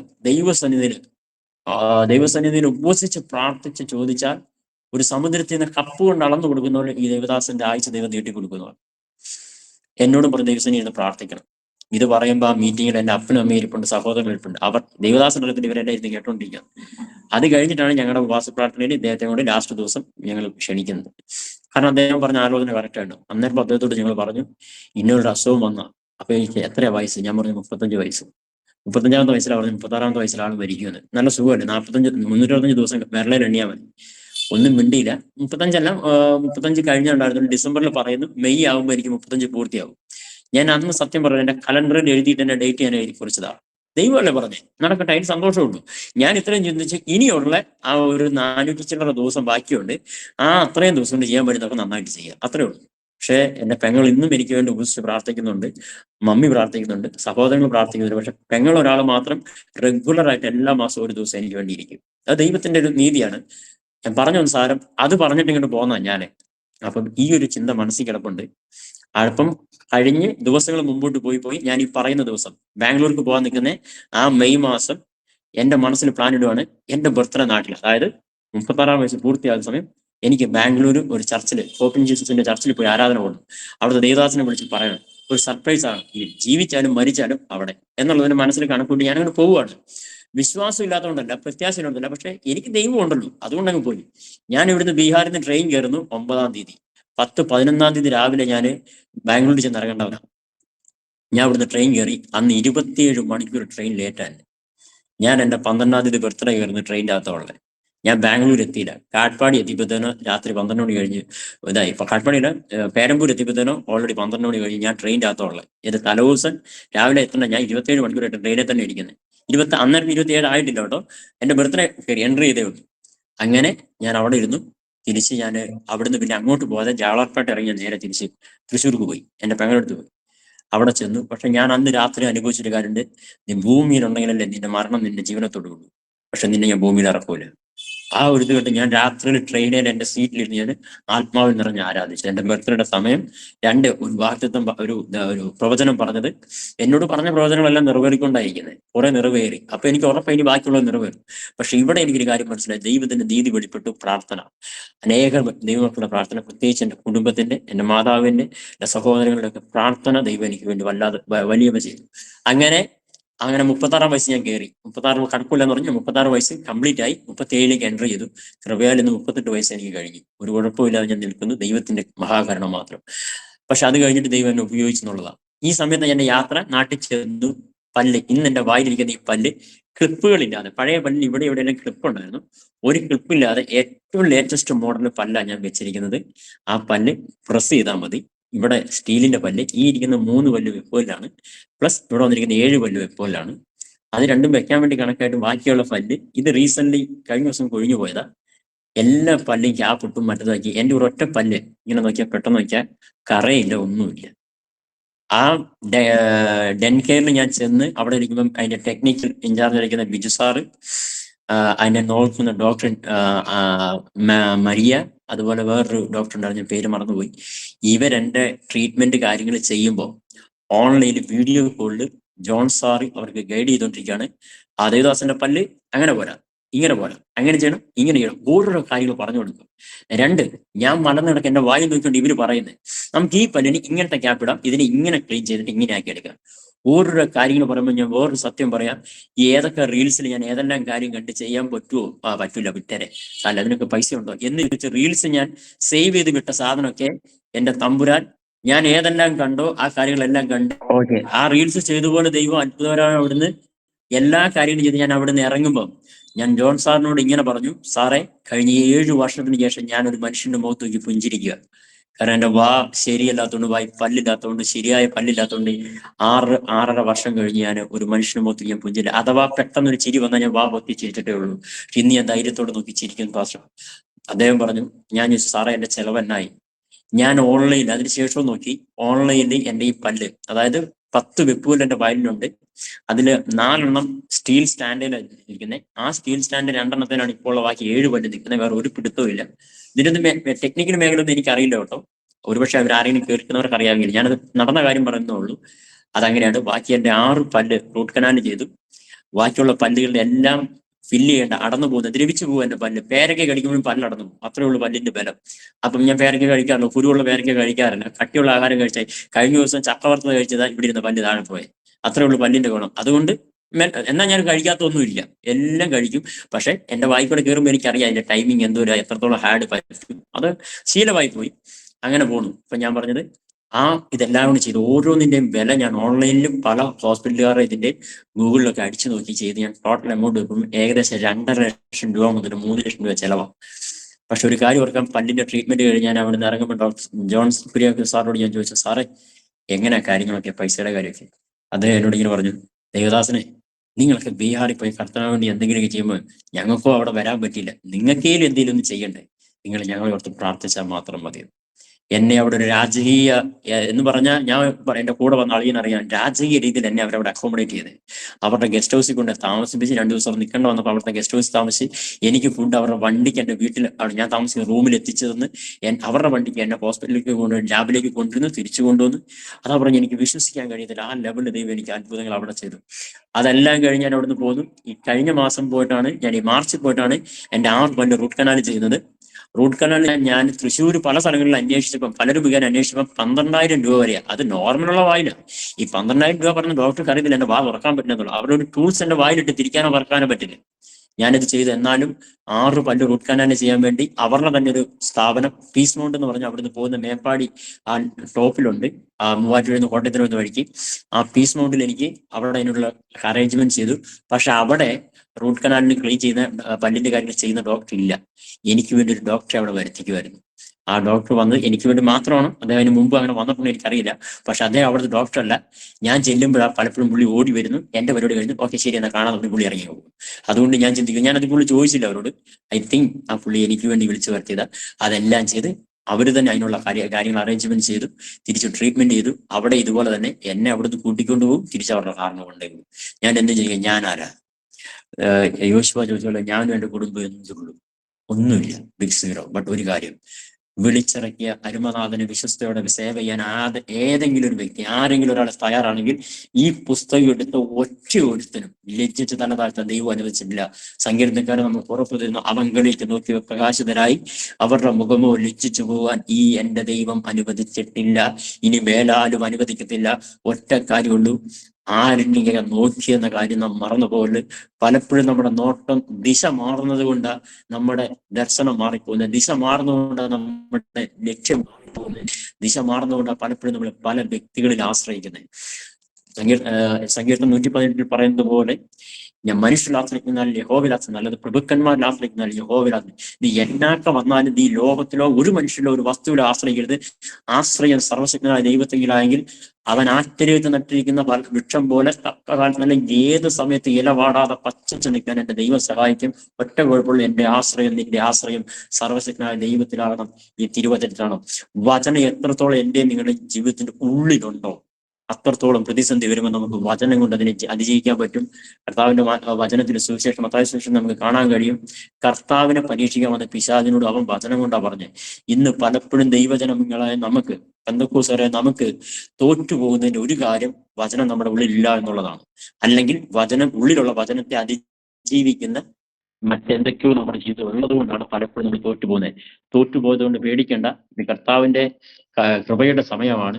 തോറ്റുപോയ ഞാനും നിങ്ങളും തോറ്റെടുത്ത് നിന്നിട്ട് സമ്മതിച്ചാൽ മതി, കർത്താവെ ഞാൻ തോറ്റു, എനിക്ക് നിന്റെ കൃപ വേണം. അങ്ങനെ ഒന്ന് പറയാൻ ഞാനും നിങ്ങൾ തയ്യാറാണെങ്കിൽ തോറ്റെടുത്ത് നിന്ന് പിടിച്ച് കരം പിടിച്ച് അവൻ ജയിപ്പിക്കുന്ന ഒരു ദൈവമാ. അവൻ ജയാളിയാണ്, അവൻ ജയവീരനാണ്. ആ ദൈവത്തിന് ഞാനും നിങ്ങൾ ആശ്രയിക്കാൻ തയ്യാറാണെങ്കിൽ നമ്മൾ തോറ്റുപോകാൻ അവൻ അനുവദിക്കത്തില്ല. തോറ്റുപോകുന്നെങ്കിൽ ഞാൻ പറയാലോ, ജനീഷിന്റെ കുറ്റമുള്ള ജനീഷിന്റെ കുറവുള്ള തോറ്റുപോകുന്നത്. ദൈവം തോൽപ്പിക്കുന്നില്ല, ദൈവം കരം പിടിച്ച് ജയിപ്പിക്കുന്നവരാ, ജയിപ്പിക്കാൻ കരം പിടിച്ചവരാ. പക്ഷെ നമ്മൾ കരം പിടിച്ച് നമ്മൾ പോയി തൊഴിലേക്ക് വീഴുന്നതാണ്. അതുകൊണ്ട് പറയാം, ആശ്രയിക്കുക ദൈവത്തെ, ഉണ്മയായി വിശ്വസിക്കുക. ഏത് പ്രതിസന്ധിയുടെ നടുവിലും ദൈവവചനം ചൊല്ലി ദൈവവചനം പറഞ്ഞ് അതിനെ അതിജീവിക്കാൻ ശ്രമിച്ചാൽ ദൈവം വഴി നടത്തും. അങ്ങനെ എന്നെ നടത്തി. ഇപ്രാവശ്യം പോയി ചെയ്ത പല്ലുകളിൽ 1-2 ഞാൻ പറഞ്ഞല്ലോ, പല്ല് പോയി, അത് കുഴപ്പമില്ല. പക്ഷെ ഇപ്പോഴും ഒരു കുഴപ്പമില്ലാതെ കഴിക്കുന്നു, ഭക്ഷിക്കുന്നു, പ്രവർത്തിക്കുന്നു. ഞാൻ തിരിച്ചു വന്നു. ഇനി ഞാൻ തിരിച്ച് ബീഹാറിൽ വന്ന് 2025 തിരിച്ച് ആ നാട്ടിന് ട്രീറ്റ്മെന്റ് എല്ലാം കഴിഞ്ഞ് വരുമ്പോൾ ദൈവശബ്ദം എൻ്റെ ഉള്ളിൽ ഇങ്ങനെ കേട്ടു, ജിനേഷെ കഴിഞ്ഞ 10 വർഷത്തോളമായി ഈ ബീഹാറിൽ, 9.5 വർഷമായിരുന്നു ഈ ബീഹാറിൽ വന്നിട്ട്, നിന്നെ ഞാനൊരു സ്ഥലത്താക്കി. ആ സ്ഥലത്തുനിന്ന് പ്രതിസന്ധികൾ, അതാ പറഞ്ഞ പിശാച് നമ്മളെ നിലനിർത്താതിരിക്കാനുള്ള എല്ലാ വഴികളും നോക്കും. സാമ്പത്തികമായി, മാനസികമായി, ശാരീരികമായി, ആത്മീയമായി ഞാൻ പ്രതിസന്ധികളിലൂടെ കടന്നുപോയി. അവസാനത്തെ ശാരീരികമായി എന്ന് പറഞ്ഞാൽ താങ്ങാൻ പറ്റുന്നതിനപ്പുറം വന്നതുകൊണ്ടാണ് 1 വർഷം ഗ്യാപ്പ് ഇട്ട് വന്നത്. ആ ഒറ്റ വർഷം കൊണ്ട് തന്നെ ഈ സഭ ഇവിടെ ഏറ്റെടുത്ത് നടത്താൻ ഒരു ദൈവദാസൻ ഇല്ലാത്തത് കൊണ്ട് വിശ്വാസികളെ പല സഭകളിൽ പറഞ്ഞുകൊണ്ട് ഈ സഭ ഇല്ലാതായി. ഞാൻ തിരിച്ചു വരുമ്പോൾ ഇവിടെ സഭയില്ല, എനിക്ക് സംസാരിക്കാൻ പറ്റത്തില്ല. 1.5 വർഷം വീണ്ടും വന്നു. അതിനുശേഷമാണ് ഞാൻ ആദ്യം പറഞ്ഞ് ചില വർഷങ്ങൾ ഞാൻ ബീഹാറിന്റെ പല ഇടങ്ങളിൽ കൂടെ പല ദേവദാസന്മാരുടെ കൂടെ അവരുടെ വീടുകളിൽ പോയി ഞാൻ എന്തോ പറയണ്ടേ, കഴുകൻ തൂവലെല്ലാം ഇങ്ങനെ ഷെയ്തിനാകുമ്പോൾ അവൻ പാറപ്പുറത്ത് പോയിരുന്ന് തന്റെ അവന്റെ ആയുസ്സിനൊന്ന് പുതുക്കുന്നത് പോലെ പല ദേവദാസന്മാരുടെ കൂടെ ഇരുന്ന് ഞാൻ സ്വന്തം എനിക്ക് എന്റെ കാര്യങ്ങൾ ചെയ്യാം, അല്ലെങ്കിൽ ഒരു കാര്യം ഒറ്റയ്ക്ക് ഒരു സ്ഥലത്ത് നിൽക്കാം എന്ന പ്രാപ്തിയാകുന്നതിലേക്ക് ഞാൻ പ്രയാസപ്പെട്ടുകൊണ്ടിരുന്നു. ഇടയ്ക്കൊന്ന് ട്രൈ ചെയ്തു. 2 വർഷം വേറെ ഫീൽഡിൽ പോയി നിന്ന് നോക്കി പാട്നയിൽ തന്നെ, പക്ഷെ പറ്റിയില്ല. അന്ന് കൊറോണ വന്നു. രണ്ടാമത് കൊറോണയുടെ ആരംഭത്തിൽ വേറൊരു ഇത് വന്നു, പനി വന്നു, ഡൗൺ ആയിപ്പോയി. സോ അവിടുന്ന് വീണ്ടും എന്നോട് ചോദ്യങ്ങൾ വന്നു. ഒരു കളിയാക്കുന്ന ചോദ്യം വന്നു, നിന്നോട് പറഞ്ഞതല്ലേ നീ ഒറ്റയ്ക്ക് എവിടെയും പോയി നിൽക്കണ്ട, നിനക്ക് പറ്റില്ല എന്ന് പറഞ്ഞതല്ലേ. അപ്പൊ എനിക്ക് അവിടെ അല്ലാതെ തർക്കിക്കാൻ പറ്റത്തില്ല, കാരണം എനിക്ക് പറ്റുന്നില്ലായിരുന്നു. ഞാൻ അവിടെ അല്പം വയ്യാതെ, പക്ഷെ ദൈവം എന്നെ പിടിവെച്ച് അങ്ങനെ വന്ന് ഞാൻ എക്സ്ക്യൂസുകൾ പറഞ്ഞ് തിരിച്ച് ഞാൻ ഈ പ്രവർത്തന സ്ഥലത്തേക്ക് വരാൻ പല എക്സ്ക്യൂസുകൾ പറഞ്ഞ് മാറി. ബട്ട് ദൈവം ഈ കഴിഞ്ഞ വർഷം എന്നോട് വീണ്ടും പറഞ്ഞു, ഞാൻ നിന്നെ ആക്കി വെച്ച സ്ഥലത്ത് നിന്ന് മടങ്ങിപ്പോകണം. അത് പോകണമെന്ന് പറയാൻ എളുപ്പമാണ്, പക്ഷെ അവിടെ ചെന്ന് എങ്ങനെയാവും എന്താവും എന്നറിയില്ല. ഞാൻ ഈ ആവശ്യം ഞങ്ങളുടെ മിഷനോട് അറിയിച്ചു. മാനസികമായിട്ട് അവരുമായിട്ടുള്ള ആ ആത്മബന്ധത്തിന്റെ പേരിൽ അവരെന്നെ ഒറ്റയ്ക്ക് വിടാൻ അവർക്ക് താല്പര്യമില്ല. ഫീൽഡാണ്, പക്ഷെ ഒറ്റയ്ക്ക് വിടാൻ താല്പര്യമില്ല. ഞാൻ പറഞ്ഞു, എനിക്ക് പോയേ പറ്റും, നിങ്ങളുടെ വാക്കുകളെക്കാൾ ഉപരിയായി എനിക്ക് ദൈവ ശബ്ദം കേട്ടേ പറ്റുള്ളൂ. ഞാൻ അങ്ങനെ പോയാൽ അവർ പറഞ്ഞു, പല തടസ്സങ്ങളുണ്ട് ജിനേഷ്. ഞാൻ പറഞ്ഞു, തടസ്സങ്ങൾ ഞാനിപ്പോൾ അത് പറയാൻ ആഗ്രഹിക്കുന്നില്ല. തടസ്സങ്ങൾ എന്തായിരുന്നാലും വിളിച്ച ദൈവം വിശ്വസനാണെങ്കിൽ ഞാനവിടെ പോയേ പറ്റും. അത് മാനസികമായി അല്പം ഒരു നീരസം ഉണ്ടായെങ്കിൽ പോലും ഞാൻ എൻ്റെ വാക്ക് ദൈവം എന്നോട് പറഞ്ഞ ശബ്ദത്തിന് ഞാൻ കീഴടങ്ങി. ഞാൻ ഇവിടുന്ന് പോകും. ദൈവം എന്നോട് ഇങ്ങനെ പറഞ്ഞു, ദൈവാത്മാവ് എന്നോട് ഇങ്ങനെ സംസാരിച്ചു, നിന്നെ ഞാൻ ആക്കിയിരുന്ന ദേശം, അവിടെ നിന്റെ സഭയിലേക്ക് കടന്നു വരുന്ന ജനം നീ വിചാരിക്കുന്ന പോലെ അല്ല. നീ അവിടെ ചെന്ന് നീ പ്രവർത്തനം ആരംഭിക്കാൻ ഞാൻ അവിടെ ആത്മാക്കളെ തരും. എങ്ങനെ എന്നൊക്കെയുള്ള ചോദ്യം ദൈവത്തിനെ ചോദിച്ചാണല്ലോ നമ്മൾ കിട്ടുമോ? എല്ലാത്തിന്റെ മറുപടി ഇട്ടിട്ടൊന്നും നമുക്ക് ദൈവം പറഞ്ഞുകൊണ്ട് ചെയ്യാൻ പറ്റത്തില്ല. നമ്മൾ ദൈവം പറഞ്ഞിട്ട് തുടങ്ങിയ നമ്മളൊരു സ്റ്റെപ്പ് എടുത്ത് വെച്ചാൽ തമ്പുരാൻ പുറകാലമാക്കി പറഞ്ഞു തന്നു.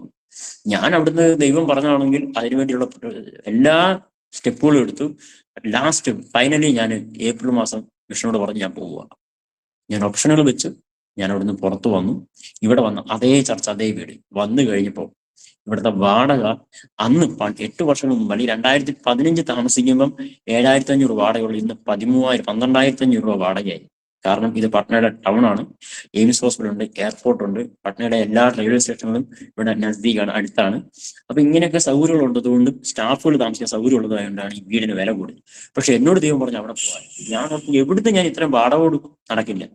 ഇവിടെ വന്ന് ഈ വീടിന്റെ അന്ന് എനിക്ക് തന്ന വെല്ലുപ്പനാണെങ്കിൽ ഇന്ന് കൊച്ചുമോനാണ് വീടിന്റെ ഉത്തരവാദിത്വം നടത്തുന്നത്. അന്ന് ഇവിടെ സ്കൂളിൽ പോയി പഠിച്ചുകൊണ്ടിരുന്ന പയ്യൻ ഇന്നിപ്പം ഒരു ടെക്നിക്കലിൽ എന്തോ ആളായിട്ട് ബാംഗ്ലൂരുള്ള ആ സഹോദരനായിട്ട് സംസാരിച്ച് അദ്ദേഹത്തിനുമായിട്ട് സംസാരിച്ച് ഒടുവിൽ അദ്ദേഹം ഉടമസ്ഥനാണെങ്കിൽ ഞാൻ പറഞ്ഞു, അങ്ങേയറ്റം പോയ 9,000 രൂപ അതിൽ കൂടുതൽ എനിക്ക് തരാൻ പറ്റില്ല. ബീഹാറിൽ ഒരിക്കലും 10 രൂപ വാടക കൂട്ടിയിട്ട് 1 രൂപ പുറകോട്ട് കുറയ്ക്കുന്നവരെല്ലാം 2 രൂപ മുമ്പോട്ട് കൂട്ടത്തേ ഉള്ളൂ. പക്ഷെ ആ പുള്ളി 9,000 എനിക്ക് സമ്മതിച്ചു, പ്ലസ് കറണ്ട് ബില്ലെല്ലായിട്ട്. ഇപ്പൊ ഒരു മാസം എനിക്കിവിടെ എന്റെ കാര്യങ്ങൾ നടക്കണമെങ്കിൽ എല്ലാ ചെലവും, എന്റെ ഹെൽത്ത് ഇഷ്യൂ ഉള്ളതുകൊണ്ട്, എന്റെ ഹെൽത്ത് ഇഷ്യൂ എന്റെ ആരോഗ്യക്കുറവ് ഉള്ളതുകൊണ്ട് എനിക്ക് പ്രോട്ടീൻ ആയിട്ടുള്ള നല്ല ഹെൽത്തി ഫുഡ് കഴിക്കുന്നതിന്റെ ഇവിടുത്തെ മറ്റ് ചെലവുകൾ ഓൾ ടുഗെദർ ഒരു മാസം എനിക്ക് 19,000 രൂപ എടുത്തൊരു ചെലവുണ്ട് പലപ്പോഴും. അത് ഈ ടൗൺ ആയതുകൊണ്ട്. അപ്പൊ ഞാൻ പറയാം, ഇതിന്റെ വരുമാനം എവിടാന്ന് എനിക്ക് ഇന്നും അറിയില്ല. ഒരു മാസം പോല 10-ാം തീയതി വാടക കൊടുക്കണമെന്നുണ്ടെങ്കിൽ 9-ാം തീയതി വൈകുന്നേരം ഞാൻ അവന് വാടക കൊടുത്തിരിക്കും. ഇല്ലേ 10-ാം തീയതി രാത്രി 12 മണിക്ക് ഞാൻ അവന് വാടക കൊടുത്തിട്ടുണ്ട്. ഇന്ന് വരും. ഒരു ദിവസം അവന്റെ നെറ്റ്വർക്ക് ഇഷ്യൂ കൊണ്ട് ഡിലേ ആവും 1-2 പ്രാവശ്യം. പക്ഷെ ഞാൻ പറഞ്ഞതിന്റെ സാരം, തമ്പുരാൻ എവിടുന്ന് ഞാൻ കരുതി എനിക്ക് അറിയത്തില്ല. എനിക്ക് സ്ഥിരമായ സഹായിക്കുന്നവരാരും തന്നെ ഇല്ല. വളരെ എന്റെ മിഷൻ എനിക്കൊരു ചെറിയ സംഭാവന, ഒരു ഹെൽപ്പ് ചെയ്യുന്നുണ്ട്. അത് ഇന്ന് വരെ മുടക്കിയിട്ടില്ല. പക്ഷെ മിഷന് മുഴുവൻ ചെയ്യാൻ പറ്റത്തില്ല. കാരണം ഇത് എന്റേതായ ഒരു തീരുമാനം. ദൈവം എനിക്കൊന്ന് ദർശനമാണ്. ദർശനം എനിക്ക് നിങ്ങൾക്ക് ഉണ്ടെങ്കിൽ എല്ലാവരും എന്റെ കൂടെ നിൽക്കുന്ന നിർബന്ധമൊന്നുമില്ല. ദർശനം തന്നവൻ കൂടെ നിൽക്കും, അതാ ഗ്യാരണ്ടി. ദർശനം തരുന്നത് ദൈവമാണെങ്കിൽ ദൈവം കൂടെ ഉണ്ടാവും. പക്ഷെ നമ്മൾ ആരുടെ കൂടെ നിൽക്കുന്നോ അവരെ വിട്ടുപിരിഞ്ഞിട്ട് നമ്മുടെ ദർശനത്തിന് പുറകെ പോകണം നിർബന്ധമില്ല. കൂടെ നിൽക്കുന്നവരുടെ ആ അതേ സ്ഥാനത്ത് നിന്നുകൊണ്ട് തന്നെ ദൈവം തന്ന ദർശനത്തിന് പുറകെ പോയാൽ ആരും കൂടെ ഇല്ലെങ്കിലും ദർശനം തന്നവൻ കൂടെ നിൽക്കും. അത് ഈ കഴിഞ്ഞ 1 വർഷത്തിന്റെ അനുഭവമാണ്. ഞാനിവിടെ വന്നതിന് ശേഷം എന്നോട് ദൈവാത്മാവ് പറഞ്ഞു, ഞാൻ ചോദിച്ചൊരു കാര്യമുണ്ട് കർത്താവ്, ഇവിടെ അയൽക്കത്ത് വീട്ടിലൊന്നും എനിക്ക് കയറാൻ പറ്റത്തില്ല. എല്ലാത്തിനും 1.5 ആളിൽ പൊക്കോ 1 ആളിൽ പൊക്കോ ഉള്ള ഗേറ്റാ. മിക്കടത്തും സെക്യൂരിറ്റിമാരുണ്ട്, കയറ്റത്തില്ല. പിന്നെ എന്നാ കാണിച്ച് ഞാൻ പോയി അവരോട് സുവിശേഷം പറയും? ഇല്ല. അപ്പൊ ഞാൻ എല്ലാം അത്യാവശ്യം ഹൈ ക്ലാസ് ആൾക്കാരാണ് താമസിക്കുന്നത്. ഞാൻ താമസിക്കുന്ന ഇവിടെ ഒരു ബ്രാഹ്മണന്റെ ഒരു ഒരു എൻട്രി കിട്ടുന്നില്ല. ഇവിടെ എന്നാ ചെയ്യേണ്ടതെന്ന് എനിക്കൊരു പിടുത്തമില്ല. പക്ഷെ ദൈവം പറഞ്ഞല്ലോ, നീ എന്റെ സാക്ഷിയെ ജീവിച്ച് കാണിക്കാൻ പറഞ്ഞു. ജീവിച്ചാൽ മതി, സമയാസമയങ്ങളിൽ ഞാനത് ചെയ്യും. പ്രാർത്ഥിച്ചുകൊണ്ടിരുന്നു. ദിവസങ്ങൾ കഴിഞ്ഞപ്പം ഒരു വ്യക്തിയിൽ നിന്ന് ഞാനിങ്ങനെ കേട്ടു, അതൊരു വിശ്വാസിയാണ്, എന്റെ കൂടെ ബൈബിൾ കോളേജിൽ പഠിച്ചിട്ട് പിരിഞ്ഞു പോയൊരു സഹോദരനോട്. അദ്ദേഹം ഇങ്ങനെ പറഞ്ഞു, നിങ്ങൾക്ക് ഈ പാസ്റ്റർമാര് മിഷണറിയാന്ന് പറഞ്ഞു പോകും, നിങ്ങൾ ഈ നോർത്ത് ഇന്ത്യയിലൊക്കെ ഉള്ള പാവപ്പെട്ട വിദ്യാഭ്യാസം ഒന്നും ഇല്ലാത്തവന്മാരെ പോയിട്ട് പറഞ്ഞ് പറ്റിക്കാനല്ലേ നിങ്ങൾക്ക് പറ്റുള്ളൂ. വിദ്യാഭ്യാസമുള്ള ഒരെണ്ണം നിങ്ങളുടെ സഭയിലുണ്ടോ? ഏതെങ്കിലും ഒരു ബോധമുള്ള ഒരുത്തനുണ്ടോ? അത് സത്യത്തിൽ എന്നെയല്ല, എന്റെ ദൈവത്തെയും കൂടെ അവൻ നിന്ദിച്ചത്. ഞാൻ ദൈവത്തിൽ ഒരു കാര്യം പറഞ്ഞു, കർത്താവെ, ഞാൻ ഇവിടെ നിൽക്കുന്നുണ്ടെങ്കിൽ ബോധമുള്ള വിദ്യാഭ്യാസമുള്ള ഒരുത്തനെങ്കിലും എന്റെ സഭയിൽ വേണം. എനിക്ക് പറഞ്ഞത് നീ ഇവനോട് ചോദിക്കടാ, ഇവൻ എഴുത്തുമായി അറിയാത്ത എന്ന് പറയാനുള്ള ഒരു വാശിയാണെങ്കിൽ ഒരു സത്യത്തിൽ ഒരു വാശിയായിരിക്കാം. പക്ഷെ എൻ്റെ ഉള്ളിൽ അങ്ങനെ ഒരു പ്രേരണ വന്നു. അപ്പോഴേ എനിക്ക് മനസ്സിലായി, നിന്നെ ഞാൻ അതിനെ ഇവിടെ വിളിച്ചതെന്നുള്ളത്. ദിവസങ്ങൾ കഴിഞ്ഞു, ഒരു മാസം ഇവിടെ കഴിഞ്ഞപ്പം റാഞ്ചി എന്നുള്ളൊരു സഹോദരനെ ബീഹാറിൽ കൊണ്ടുവന്നു. അദ്ദേഹത്തിന്റെ വൈഫ് എയിംസ് ഹോസ്പിറ്റലിൽ ജോലിയാണ്. അദ്ദേഹത്തിന്റെ വൈഫ് വിശ്വാസത്തിലല്ല. അദ്ദേഹത്തിന്റെ സ്നേഹിതൻ മുഖേന മിഷനിൽ അറിഞ്ഞ് അദ്ദേഹത്തിന് ഇവിടെ എന്റെ വീടിന്റെ അടുത്ത് 1 കിലോമീറ്റർ ദൂരെ താമസിക്കുന്നത്. സഭയിൽ ഇത് പോകാൻ ഒരു ചർച്ച വേണം പുള്ളിക്ക്. പുള്ളി വിശ്വാസത്തിന്റെ അധികം ആയില്ല, പുതിയ വിശ്വാസിയാണ്. ചർച്ച വേണമെന്ന് അന്വേഷിച്ച് വെച്ചപ്പം എന്നെ കോൺടാക്ട് ചെയ്ത് ഇവിടെ വന്നു. ആദ്യത്തെ വിശ്വാസി അദ്ദേഹമാണ്, എംഫില്ലുകാരൻ. അദ്ദേഹം വന്നു. ഓക്കെ, എനിക്കൊരു കാര്യം ഉറപ്പായി, ദൈവം തന്നത് എന്തായാലും ക്വാളിറ്റി ഉള്ള ഒരു സാധനമാണ്. അത്യാവശ്യം ഞാൻ പുള്ളിക്ക് മിക്കവാറും ദിവസങ്ങളിൽ വചനം ഷെയർ ചെയ്യാൻ പറയും, ടെസ്റ്റ് മണി പറയാനോ അല്ലെങ്കിൽ വചനം ഷെയർ പറയാൻ നല്ല സുന്ദരമായിട്ട് അദ്ദേഹം സംസാരിക്കും. അതുപോലെ ദൈവത്തിന് വേണ്ടി നിൽക്കാൻ തയ്യാറുള്ള ഒരു മനുഷ്യൻ. അദ്ദേഹത്തെ തന്നു. സന്തോഷം. 1 വർഷം പൂർത്തിയായത് ഈ ജൂലൈ ആയപ്പോൾ 1 വർഷം പൂർത്തി. ജൂൺ 29 ആയപ്പോൾ 1 വർഷം പൂർത്തിയാകുക. ജൂൺ മാസം 7-ാം തീയതി ആയപ്പോൾ ദേഹടക്കം അടുത്തൊരാൾ വന്നു. അതാരാ വന്നത്? ഒരു പട്ടാളക്കാരൻ. ഇവിടുത്തെ ദാനാപൂർ മിലിറ്ററി ക്യാമ്പിലെ ഒരു മനുഷ്യൻ വന്നിട്ട് ആരാധനയ്ക്ക് പോകാൻ വേണ്ടി കഴിഞ്ഞ 1 വർഷമായിട്ട് നോക്കി അവിടെ സ്ഥലമൊന്നുമില്ല. പുള്ളിയെ വിശ്വാസത്തിലുള്ളൂ. ഭാര്യ വന്നു, അത്ര സ്ട്രോങ് അല്ല, എനിക്ക് അറിയത്തില്ല, കൂടുതൽ ഭാര്യയെ കുറിച്ച് പറഞ്ഞില്ല പുള്ളി. പുള്ളി അന്വേഷിച്ച് കിടക്കുമ്പോൾ ഈ വന്ന റാഞ്ചിക്കാരനുമായിട്ട് ദൈവം ഒരു കണക്ഷൻ കൊടുത്തു. എന്നോട് വിളിച്ച് ചോദിച്ചു, ചർച്ചിൽ വന്നോട്ടെ, ആരാധനയ്ക്ക് വരാൻ പറ്റുമോ? എനിക്കൊരു കൂട്ടായ്മ ഇല്ലാത്തതിന് ഭയങ്കര വിഷമമുണ്ട്, ഞാൻ ദൈവത്തിൽ നിന്ന് കുറച്ച് അകന്നു എന്നൊക്കെ പേടിയായിരിക്കും. ഞാൻ പറഞ്ഞു, ധൈര്യമായിട്ട് വരാൻ പറഞ്ഞു. വന്നു. അങ്ങനെ 2 പേര് വന്നു. രണ്ടാമത് ഞാൻ പറഞ്ഞൊരു കാര്യമുണ്ട്, ഈ പ്രായമായി അതൊക്കെ കളിയാക്കൽ കേട്ടതുകൊണ്ടാട്ടോ, നിന്നെയും പരിഹാസം കേട്ടതുകൊണ്ട് അങ്ങനെ ഒരു തീരുമാനം വന്നേ. അങ്ങനെ ഒരു തെറ്റിദ്ധാരണ ഏതെങ്കിലും ഒരു വ്യക്തിക്ക് ഉണ്ടെങ്കിൽ അത് അങ്ങനെ അല്ല എന്നൊന്ന് കാണിക്കണം. പറയാറുണ്ട്, നിങ്ങൾ ഈ ഗ്രാമത്തിൽ എഴുത്തുമാനാണ്, ഇതിനകത്ത് കുഴിയിലേക്ക് പോകാറായ ആൾക്കാരെയൊക്കെ നിങ്ങൾ പറ്റിച്ചും പിടിച്ചിട്ട് നിങ്ങൾക്ക് വിശ്വാസികളാക്കാം. നിങ്ങൾക്ക് നല്ല ചെറുപ്പക്കാർ 10 നിങ്ങളുടെ സഭയിലുണ്ടോ? നല്ല വിദ്യാഭ്യാസവും വിവരമുള്ളവരുണ്ടോ എന്നൊക്കെ ചോദിക്കുമ്പോൾ അതൊരു ചോദ്യമായിരുന്നു എൻ്റെ മുമ്പിൽ. പക്ഷെ എൻ്റെ അടുത്ത് വന്നിരിക്കുന്ന 2 പേര് 35 വയസ്സ് 34 വയസ്സുള്ള നല്ല യൗവനക്കാര്, നല്ല തടിമിടുക്കുള്ള വിദ്യാഭ്യാസവും ബോധമുള്ള 2 ഇപ്പൊ എൻ്റെ സഭയിലുള്ള വിശ്വാസികൾ. ദൈവം അനുവദിച്ചാൽ അവർ ഭാര്യമാരും വരും ദിവസങ്ങളിൽ വരുമെന്ന് എൻ്റെ വിശ്വാസം. ഞാൻ പ്രാർത്ഥിക്കുന്നു. അതിൽ ഒരു സഹോദരന്റെ പിതാവ് സുഖമില്ലാതെ ഇപ്പൊ എയിംസ് ഹോസ്പിറ്റലിൽ കിടക്കുന്നു. ഇന്നലെ പോയി കണ്ടു. അദ്ദേഹം എന്നോട് പറഞ്ഞു, പിതാവിനോട് പറയണം, അദ്ദേഹം റോമൻ കാത്തലിക്കാണ്. അദ്ദേഹം വിശ്വാസത്തെ കുറിച്ച് വലിയതല്ല, ഇപ്പോഴും മദ്യവും ഉണ്ട്, സകല സാധനം കഴിക്കും. ഒരു സ്ട്രോക്ക് വന്നിട്ട് പോയതാണ്. ഇന്നലെ പോയി കണ്ടു. കർത്താവിന്റെ രീതിയിൽ വരും ദിവസങ്ങളിൽ അദ്ദേഹമായിട്ടൊന്നൊരു ചെറിയ ബന്ധം. ഞാൻ പറഞ്ഞല്ലോ, എനിക്ക് ദൈവം തന്ന ദർശനപ്രകാരം സുവിശേഷീകരണം എന്ന് പറഞ്ഞാൽ പണ്ട് സായന്മാർ കേരളത്തിൽ വന്ന പരിപാടിയാണ്, പ്രക്രിയ. Soup salvation. പുള്ളിയായിട്ട് പോയി പരിചയപ്പെട്ടു. ഇന്നലെ കൊണ്ടിട്ട് ഞാൻ മമ്മിയോട് പറഞ്ഞു, മമ്മി ഇപ്പൊ നമുക്ക് സൂപ്പ് കൊടുക്കുക. ഇന്നലത്തെ ഫുഡ് വൈകിട്ട് കൊടുത്തു. ഇനിയാണ് സുവിശേഷം കൊടുക്കാൻ പോണേ. അത് മാറും, അത് ദൈവം ചെയ്യും. കാരണം എനിക്ക് പറ്റുന്നില്ല, ചെയ്യാൻ പറ്റുള്ളൂ. ദൈവം ഇതിന്റെ മുകളിൽ ചെയ്യുന്നത്. അയാൾ വന്നാലും വന്നില്ലേലും എന്റെ കർത്തവ്യമാണ് ഇവിടെ നിൽക്കുന്ന ഒരു മനുഷ്യനെ സഹായിക്കാന്നുള്ളത്. അതുകൊണ്ട് ചെയ്തു. ഞാൻ വിശ്വസിക്കുന്നു, അദ്ദേഹം തിരിച്ച് റാഞ്ചിക്ക് പോകുന്നതിന് മുമ്പ് കർത്താവിന്റെ സ്വന്തരക്ഷമായി സ്വീകരിക്കും. ഈ സഭയിൽ ആരാധനയ്ക്ക് കടന്നു വരുന്നുള്ള എന്റെ വിശ്വാസമാണ്. നിങ്ങളുടെ വലിയൊരു പ്രാർത്ഥന ഞാൻ ചോദിക്കുന്നു. അതുപോലെ സത്യപ്രകാശ്, അദ്ദേഹത്തിന്റെ ഫാമിലി എന്നോടൊപ്പം ഈ സഭയിലൂടെ കടന്നു വരാൻ ഞാൻ ആഗ്രഹിക്കുന്നു. അദ്ദേഹത്തിന്റെ വൈഫും ഡെലിവറി ആയിട്ട് റാഞ്ചിയിലുള്ള മടങ്ങി വരുമ്പോൾ അവർ ഫാമിലി ആയിട്ട് വരും. ഇവർ രണ്ടും കൊണ്ട് തീരുന്നില്ല. കർത്താവ് അനുവദിക്കുന്നെങ്കിൽ ഇനി ഒരിക്കൽ ഏതെങ്കിലും പ്ലാറ്റ്ഫോമിൽ വെച്ച് കേൾക്കുന്ന നിങ്ങൾ ആരെങ്കിലും എന്നെ കാണുമ്പോൾ ഞാൻ പറയും, ദിവസങ്ങളും മാസങ്ങളും വർഷങ്ങളും മുമ്പോട്ട് കടന്നുപോയി കർത്താവ് വരാൻ താമസിച്ചാൽ ഈ സഭയിൽ നല്ല ദൈവത്തിന് വേണ്ടി കൊള്ളാവുന്ന ഒരു യൂത്ത് വിങ്, എന്റെ ആഗ്രഹം അതാണ്. ഈ പട്നയിലെ ബീഹാറിൽ കർത്താവിനെ ഉയർത്തുവാൻ ഒരു നല്ല യൗവനക്കാരുടെ ഒരു വിങ്, ഒരു ടീമിനെ തയ്യാറാക്കി എടുക്കണം. അത് എന്തിനും ഏതിനും അവിടെ ഒരു സഭയുണ്ട്, ആ സഭയിൽ ഒരു യൂത്ത് വിങ് ഉണ്ട്. എന്തിനും അപ്രോച്ച് ചെയ്യാം എന്ന് തോന്നുന്ന ഒരു ടീമിന് ഇവിടെ വാർത്തെടുക്കണമെന്ന് കർത്താവിൽ ശരണപ്പെടുന്നു. ദൈവങ്ങളുടെ ദർശനങ്ങൾ തന്നു, ദൈവങ്ങളുടെ വഴികളെ തന്നു, ഇന്നയോളം നടത്തി. അതാ പറഞ്ഞ്, വിചാരിക്കാത്ത നനയ്ക്കാത്ത വഴികളെല്ലാം ദൈവം തുറന്നു. ഇപ്പോഴും ദൈവം നടത്തുന്നു. എനിക്കറിയില്ല നാളെ എന്താകുമെന്ന്. പക്ഷെ എനിക്ക് ഒരു കാര്യം അറിയാം, നാളെയല്ല മറ്റന്നാളല്ല, എന്റെ അന്ത്യം വരെ അറിയാവുന്ന ഒരു അപ്പൻ എന്റെ കൂടെയുണ്ട്. അതുകൊണ്ട് ആ ദൈവത്തിൽ ആശ്രയിക്കുന്ന ദൈവമക്കളോട് എനിക്ക് ഒന്നേ പറയാനുള്ളൂ, നീ ഉണ്മയായിട്ട് നിന്റെ ദൈവത്തെ സ്നേഹിക്കുക, സേവിക്കുക, വിശ്വസിക്കുക, അവനിൽ മാത്രം ആശ്രയിക്കുക, അവൻ തന്നെ ആശ്രയമായിരിക്കുക. ഈ ഉലകം മുഴുവൻ മാറിയാലും മാറാത്ത ദൈവം കൂടെയുണ്ട്. ഞാൻ എപ്പോഴും പറയും, ഇത്രയും ഞാൻ ദീർഘമായൊരു സാക്ഷ്യം പലയിടത്തും പറഞ്ഞിട്ടില്ല, ഞാൻ ഒത്തിരി സ്ഥലങ്ങളിൽ പറഞ്ഞിട്ടുണ്ടെങ്കിലും എന്നോട് കർത്തദാസ് ഇങ്ങനെ പറഞ്ഞു, നമുക്ക് സാക്ഷ്യം അല്പം ലെങ്ത് ആയി നമ്മൾ 2 പാർട്ടായിട്ട് കൊടുക്കുമെന്ന് പറഞ്ഞു. കാരണം കൊണ്ടാണ് ഞാൻ പറഞ്ഞത്.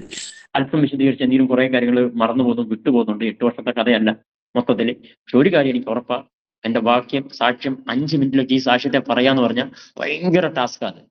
കാരണം എങ്ങനെ ചവിട്ട് പിടിക്കുന്നു പറഞ്ഞാൽ ഇത് ചുരുങ്ങത്തില്ല. ഇതിലേതാ പറയണ്ടേ? എന്നാലും ഞാൻ ശ്രമിച്ചു പറഞ്ഞാൽ ഞാൻ ഒറ്റ വാക്കിൽ ഇങ്ങനെ പറയും. എനിക്ക് കൂടുതൽ പറയണ്ടേ. എന്നെ വിളിച്ച ദൈവം വിശ്വസ്തൻ, അവൻ വാക്കു മാറാത്തവൻ, ഇന്നും വിശ്വസ്തോടെ എന്റെ കൂടെയുണ്ട്. അതാ എന്റെ ഒറ്റ വാക്കിന്റെ സാക്ഷി. ആ വാക്ക് പറഞ്ഞുകൊണ്ട് എന്റെ സാക്ഷി ഇവിടെ അവസാനിപ്പിക്കുന്നു. സ്വർഗത്തിലെ വലിയവനായ ദൈവം നമ്മൾ എല്ലാവരെയും സഹായിക്കട്ടെ, അനുഗ്രഹിക്കട്ടെ. നിങ്ങൾ എന്നെ ഓർത്തുകൊണ്ട് പ്രാർത്ഥിക്കുക, എന്റെ പ്രവർത്തനത്തെ ഓർത്ത് പ്രാർത്ഥിക്കുക. എന്റെ മാതാവ്, എന്റെ പിതാവ് എന്റെ കൂടെ വേണം എന്റെ വലിയ ആഗ്രഹമായിരുന്നു. വിളിച്ച് ഞാൻ ഇവിടെ വന്ന കാലം തൊട്ട് ഒറ്റയ്ക്ക് താമസിക്കുക. ശാരീരികമായി പല ബുദ്ധിമുട്ടുകളൊക്കെ ഇടയ്ക്ക് വരുമ്പോൾ ഞാൻ തണുപ്പും ചൂടൊന്നും എനിക്ക് പറ്റത്തില്ല. കാരണം തലയിൽ ഇത്ര സർജറികൾ നടന്നതുകൊണ്ട്. അതുകൊണ്ട് ആരെങ്കിലും ഒരാൾ കൂടെ ഉണ്ടെങ്കിൽ നല്ലതാണ്. പലപ്പോഴും പനിയൊക്കെ പിടിച്ച് കട്ടിലേക്ക് കിടക്കുമ്പോൾ ഒരു ഗ്ലാസ് ചൂടുകൾ എടുത്തിട്ട് ആരെങ്കിലും ഉണ്ടെങ്കിൽ കൊതിക്കും. അല്ലെങ്കിൽ ഞാൻ എന്നോട് ജിനേഷെ കൊതിക്കലേ നടക്കുള്ളൂ, ആരുമില്ല, പോയി എടുത്ത് കുടിക്കാം. പിന്നെ എങ്ങനെയെങ്കിലും റൂമിൽ വന്ന് അവിടെ പോയി തിളപ്പിച്ച് കുടിച്ചിട്ട് എന്തിനാ അപ്പോഴാഗ്രഹിക്കും, കർത്താവേ ഒരു സഹായത്തിന്റെ ആള്. അതിനുവേണ്ടി എനിക്ക് കല്യാണം കഴിക്കണമെന്ന് നിർബന്ധമൊന്നുമില്ല. ഞാൻ അത് ഒരു വാക്ക് ഇങ്ങനെ പറയുന്നു, ഞാൻ വിവാഹത്തിനെതിരായിട്ടല്ല. ഒറ്റ കാര്യമുള്ളൂ, കർത്താവിന്റെ വേല ഇതേ സമർപ്പണത്തോടു കൂടി ഇതുപോലെ പ്രതിസന്ധികളിൽ കൂടെ നിൽക്കാൻ പറ്റുന്ന ജീവിത പങ്കാളി ഉണ്ടെങ്കിൽ വിവാഹം മതി. എന്റെ പല സ്നേഹിതര് വിവാഹം കഴിഞ്ഞ് വേല വിട്ട് കേരളത്തിലേക്ക് പോയത് എന്നെ വല്ലാതെ ദുഃഖത്തിലാഴ്ത്തി. യൗവനക്കാര് പലര് പല മേഖലകളിലേക്ക് മാറിപ്പോയി, സുവിശേഷമില്ല. അതെന്നെ വല്ലാതെ ചിന്തിപ്പിച്ചു, വേദനിപ്പിച്ചു. എന്റെ അപ്പനെ വിട്ട് ഈ വേല വിട്ട് എനിക്കൊന്നും വേണ്ട. അതിന് വിവാഹവും തടസ്സമാണെങ്കിൽ അതും എനിക്ക് വേണ്ട. അല്ല, കൂടെ നിൽക്കുന്ന ഒരു ജീവിത പങ്കാളി ഉണ്ടെങ്കിൽ വിവാഹത്തിന് ഞാൻ തയ്യാറ്. അതുകൊണ്ട് ഞാൻ വിചാരിച്ചു ഒറ്റയ്ക്ക് നിൽക്കേണ്ട, മാതാപിതാക്കൾ വന്ന് നല്ലതാണ്. അവരുടെ പ്രായം 70 കഴിഞ്ഞ 2 പേരും കൂടെ കൊണ്ട് നിർത്താന്ന് പറഞ്ഞാൽ അത്ര എളുപ്പമല്ല. എനിക്ക് ഈ കാലാവസ്ഥ പറ്റുന്നെങ്കിൽ അവർക്ക് പോകും. ഞാൻ വിളിച്ചപ്പോഴൊക്കെ അവർ നോ പറഞ്ഞു. കഴിഞ്ഞ 2 മാസം മുമ്പ് എന്റെ മമ്മി എന്നെ വിളിച്ചിട്ട് പറഞ്ഞു, മോനെ ഞാന് നിന്റെ കൂടെ വന്ന് നിന്നാലോ എന്ന് ഇങ്ങനെ ആലോചിക്കുക. ഞാൻ പറഞ്ഞു സന്തോഷം, വാ. ഉടനെ തന്നെ ടിക്കറ്റ് ചെയ്തു. അതിന് മുമ്പും പപ്പയോടും ചോദിച്ചാൽ ഇന്നോ പറഞ്ഞതാ. അപ്പൊ പപ്പ പറഞ്ഞു മമ്മി പോകണമെന്ന് ഞാനും വരാം. രണ്ടുപേരും 2 സമയത്ത് ടിക്കറ്റ് എടുക്കുന്ന ഒരാഴ്ച ഗ്യാപ്പ്. മമ്മി കഴിഞ്ഞ ചൊവ്വാഴ്ച കയറി, വെള്ളിയാഴ്ച വെളുപ്പിനെത്തി. എന്റെ കൂടെ ഉണ്ട് ഇവിടെ. പപ്പ ഇന്നലെ വൈകിട്ട് കയറി, നാളെ രാവിലെ പപ്പ എത്തും. പ്രാർത്ഥനയിൽ ഓർക്കുക. ദൈവം ധാരാളമായി അനുഗ്രഹിക്കട്ടെ. അവസരം തന്ന ജോയ്സ് ടിവിയോട്, അതിന്റെ എല്ലാ ക്രൂ ടീമിനോടുള്ള ഹൃദയംഗമായ നന്ദി അറിയിക്കുന്നു. കേട്ടുന്ന എല്ലാ പ്രേക്ഷകർക്കും ക്രിസ്തുയേശുവിൽ എന്റെ ഹൃദയംഗമായ നന്ദിയും വന്ദനവും. ആമേൻ ആമേൻ. താങ്ക് യു പാസ്റ്ററെ. ഒരു അനുഗ്രഹിക്കപ്പെട്ടതായ സാക്ഷ്യം. ഹല്ലേലൂയ.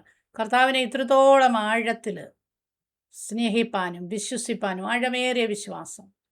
നമ്മൾ ഈ ആഴമേറിയ വിശ്വാസം എന്നൊക്കെ പറയുമ്പോൾ നമ്മൾ പലപ്പോഴും നമുക്കത് നമ്മുടെ ജീവിതത്തിൽ വാക്കുകൾ കൊണ്ടാണ് നമ്മൾ ആഴമേറിയ വിശ്വാസം എന്നൊക്കെ പറയുന്നത്. എന്നാൽ ഇത്രത്തോളം ആഴമേറിയ ഒരു വിശ്വാസം കഷ്ടങ്ങളുടെ നടുവിലൂടെ, തീച്ചൂളയുടെ നടുവിലൂടെ കടന്നു പോയപ്പോൾ ആ ബാലന്മാരെ പോലെ, ചന്ദ്രക്ക് മേശക്ക് അഭേന്ദ്രഗോമ അവരെ പോലെ അതുപോലെ ഒരു ആഴമേറിയ ഒരു വിശ്വാസം പ്രിയ കർത്താവിൻ്റെ ദാസൻ്റെ ഉള്ളിൽ ദൈവവുമായിട്ടുള്ളത് കർത്താവ് തന്നല്ലോ.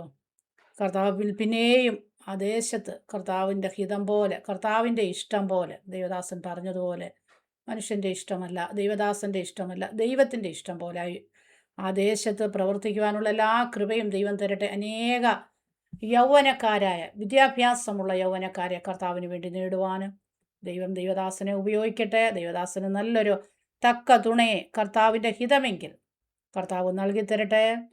പിന്നെയും വിശ്വസ്തയോടെ കർത്താവിൻ്റെ വേലയിൽ മുന്നേറുക. ദൈവദാസനെ ഓർത്ത് പ്രാർത്ഥിക്കാം. കർത്താവ് സഹായിക്കട്ടെ. ഞങ്ങളോടൊപ്പം ഇത്രത്തോളം സമയമായിരുന്നതിൽ ഒത്തിരി നന്ദിയുണ്ട്. താങ്ക് യു പാസ്റ്ററെ. God bless you. ദൈവദാസൻ നമ്മുടെ വ്യൂവേഴ്സിന് വേണ്ടി ഒന്ന് പ്രാർത്ഥിച്ചാട്ടെ. ഹല്ലേലൂയ. സ്തോത്രം. ഞങ്ങളെ ആഴമായി സ്നേഹിക്കുന്ന നല്ല ദൈവമേ, സ്വർഗീയ നല്ല പിതാവേ, ഈ നല്ല സമയത്തിനായി ഞങ്ങൾ അങ്ങനെ നന്ദിയോട് സ്തുതിക്കുന്ന സ്തോത്രം ചെയ്യുന്നു. കർത്താവ് പ്രത്യേക ജോയ്സ് ടിവിക്കായി, അതിന്റെ പിന്നിൽ പ്രവർത്തിക്കുന്ന എല്ലാവർക്കായി സ്തോത്രം. കർത്താവെ, നാളിതുവരെ അവരുടെ ഈ ചാനലിലൂടെ അനേക വ്യക്തി ജീവിതങ്ങളുടെ, കർത്താവെ, അടയപ്പെട്ടിരുന്ന അല്ലെങ്കിൽ അറിയാതിരുന്ന അനേക ജീവിതങ്ങളുടെ സാക്ഷ്യങ്ങളെ കർത്താവെ അനേക ദൈവജനങ്ങളിലേക്ക്, കർത്താവെ അനേക വ്യക്തി ജീവിതങ്ങളിലേക്ക് എത്തിക്കുവാൻ ഈ ചാനലിനെ കർത്താവ് ഒരു മുഖാന്തരമായി ഉപയോഗിച്ചതിനായി സ്തോത്രം. ഇനിയും കർത്താവെ ഈ ചാനലിലൂടെ കേൾക്കുന്ന സാക്ഷ്യം കർത്താവെ മറ്റുള്ളവരുടെ സിമ്പതിക്കല്ല, മറിച്ച് മറ്റുള്ളവരുടെ ഇടിഞ്ഞു കിടക്കുന്ന കർത്താവെ തകർന്നു കിടക്കുന്ന കുടുംബങ്ങളെ, തകർന്നു കിടക്കുന്ന വ്യക്തി ജീവിതങ്ങളെ പണിതെടുക്കുവാൻ, അത് ഇതിലൂടെ കേൾക്കുന്ന ഓരോ സാക്ഷ്യങ്ങളും അതിന് മുഖാന്തരമായി തീരുവാൻ സർവശക്തനായ ദൈവം സഹായിക്കണമെന്ന് പ്രാർത്ഥിക്കുന്ന കർത്താവെ, നിങ്ങളുടെ സാക്ഷ്യം മറ്റൊരു സാക്ഷ്യത്തെ ഉളവാക്കുന്നതായി കർത്താവെ, ഒരു സാക്ഷ്യം മറ്റൊരു വ്യക്തിയെ വേദനിപ്പിക്കുന്നതോ മറ്റൊരു വ്യക്തിയെ തരം താഴ്ത്തുന്നതല്ല കർത്താവ്, അതിനേക്കാൾ ഉപരിയായി അനേക സാക്ഷ്യങ്ങളെ ബലപ്പെടുത്തുന്നതായി, അനേക വ്യക്തി ജീവിതങ്ങളെ പണിതെടുക്കുന്നതായി, അനേകരെ ക്രിസ്തുവിലേക്ക് കർത്താവെ ആദായപ്പെടുത്തുന്നതായി മാറുവാൻ സ്വർഗ്ഗം സഹായിക്കണമെന്ന് പ്രാർത്ഥിക്കുന്നു. ഈ സാക്ഷ്യം കേൾക്കുന്ന, ഈ ചാനലിലൂടെ സാക്ഷ്യങ്ങളെ കേട്ടുകൊണ്ടിരിക്കുന്ന, അടിക്കുന്ന സാക്ഷ്യം കേൾക്കുന്ന എല്ലാവരെയും പിതാവിന്റെയും പുത്രന്റെയും പരിശുദ്ധാത്മാവിന്റെ നാമത്തിൽ അങ്ങ് നൽകി തന്നിരിക്കുന്ന എല്ലാ അധികാരവും ഉപയോഗിച്ച് അങ്ങയുടെ ദാസരാൻ അടിയനെ അനുഗ്രഹിച്ച് പ്രാർത്ഥിക്കുന്ന കർത്താവെ, അവരനുഗ്രഹ കാരണമായി തീരണം. കർത്താവെ, കഷ്ടതകളും പ്രയാസങ്ങളും പ്രതികൂലങ്ങളുടെ നടുവിൽ ക്രിസ്തുയേശുവിന്റെ പിൻപേ കർത്താവെ, ക്രിസ്തുയേശുവിന്റെ മാറോട് ചേർന്ന് കർത്താവെ ക്രിസ്തുയേശുവിന് വേണ്ടി ഉറച്ചു നിൽക്കുക എല്ലാവരെയും കർത്താവ് ഉപയോഗിക്കണമേ എന്ന് ഞങ്ങൾ പ്രാർത്ഥിക്കുന്നപ്പാ. കർത്താവെ, അടിയനെ കരങ്ങൾക്ക് താഴ്ത്തി സമർപ്പിക്കുകയാണ് കർത്താവെ. ഇനിയും അനേകർ ഈ പ്ലാറ്റ്ഫോമിൽ വന്ന് അവരുടെ സാക്ഷ്യങ്ങൾ പറയുവാൻ കർത്താവെ, അത് അനേകർക്കൊരു ആശ്വാസത്തിനും വിടുതലിനും കാരണമായി തീരുവാൻ സ്വർഗ്ഗം സഹായിക്കണമെന്ന് ഞങ്ങൾ പ്രാർത്ഥിക്കുന്നു. അപ്പൊ ഞങ്ങളുടെ സാഹചര്യങ്ങൾ, ഞങ്ങളുടെ ചുറ്റുപാടുകൾ പല പ്രതിസന്ധിയിൽ കൂടെ കടന്നുപോയാണ്. ഞങ്ങൾക്ക് അറിയില്ല എത്രത്തോളം കർത്താവെ അങ്ങയുടെ വേല, അങ്ങയുടെ പ്രവർത്തനങ്ങൾ ഏതെല്ലാം രീതിയിൽ മുമ്പോട്ട് പോകുമെന്ന്. എന്നാൽ ഒരു കാര്യം ഉറപ്പാ, അങ്ങയുടെ വരവ്, അരുമനാഥന്റെ വരവ് വാതിൽക്കിലെത്തി. അതുവരെ ഞങ്ങൾ എല്ലാവരും ഒരുക്കത്തോടായിരിക്കാൻ, ആരും കർത്താവെ നിത്യത നഷ്ടപ്പെടുവാൻ, കൈവിടപ്പെട്ടു പോകാൻ ഇടവരരുതേ എന്ന് പ്രാർത്ഥിക്കുന്നു. ഇമ്മാനുവലിന്റെ ചിറങ്ങിൽ വിരിച്ച് തങ്കച്ചിറങ്ങിന്റെ മറവിൽ ഞങ്ങൾ എല്ലാവരും മറക്കണം. ആ ശാന്ത തുറമുഖത്ത് ഞങ്ങൾ എല്ലാവരും വീണ്ടും കാണുമ്പോഴും അങ്ങ് ഞങ്ങളെ മറക്കണമേ പ്രാർത്ഥിക്കുന്നു. പ്രാർത്ഥനയുടെ കൃപയ്ക്കായി സ്തോത്രം. ക്രിസ്തുയേശുവിൻ നാമത്തിൽ പിതാവേ, ആമേൻ, ആമേൻ, ആമേൻ.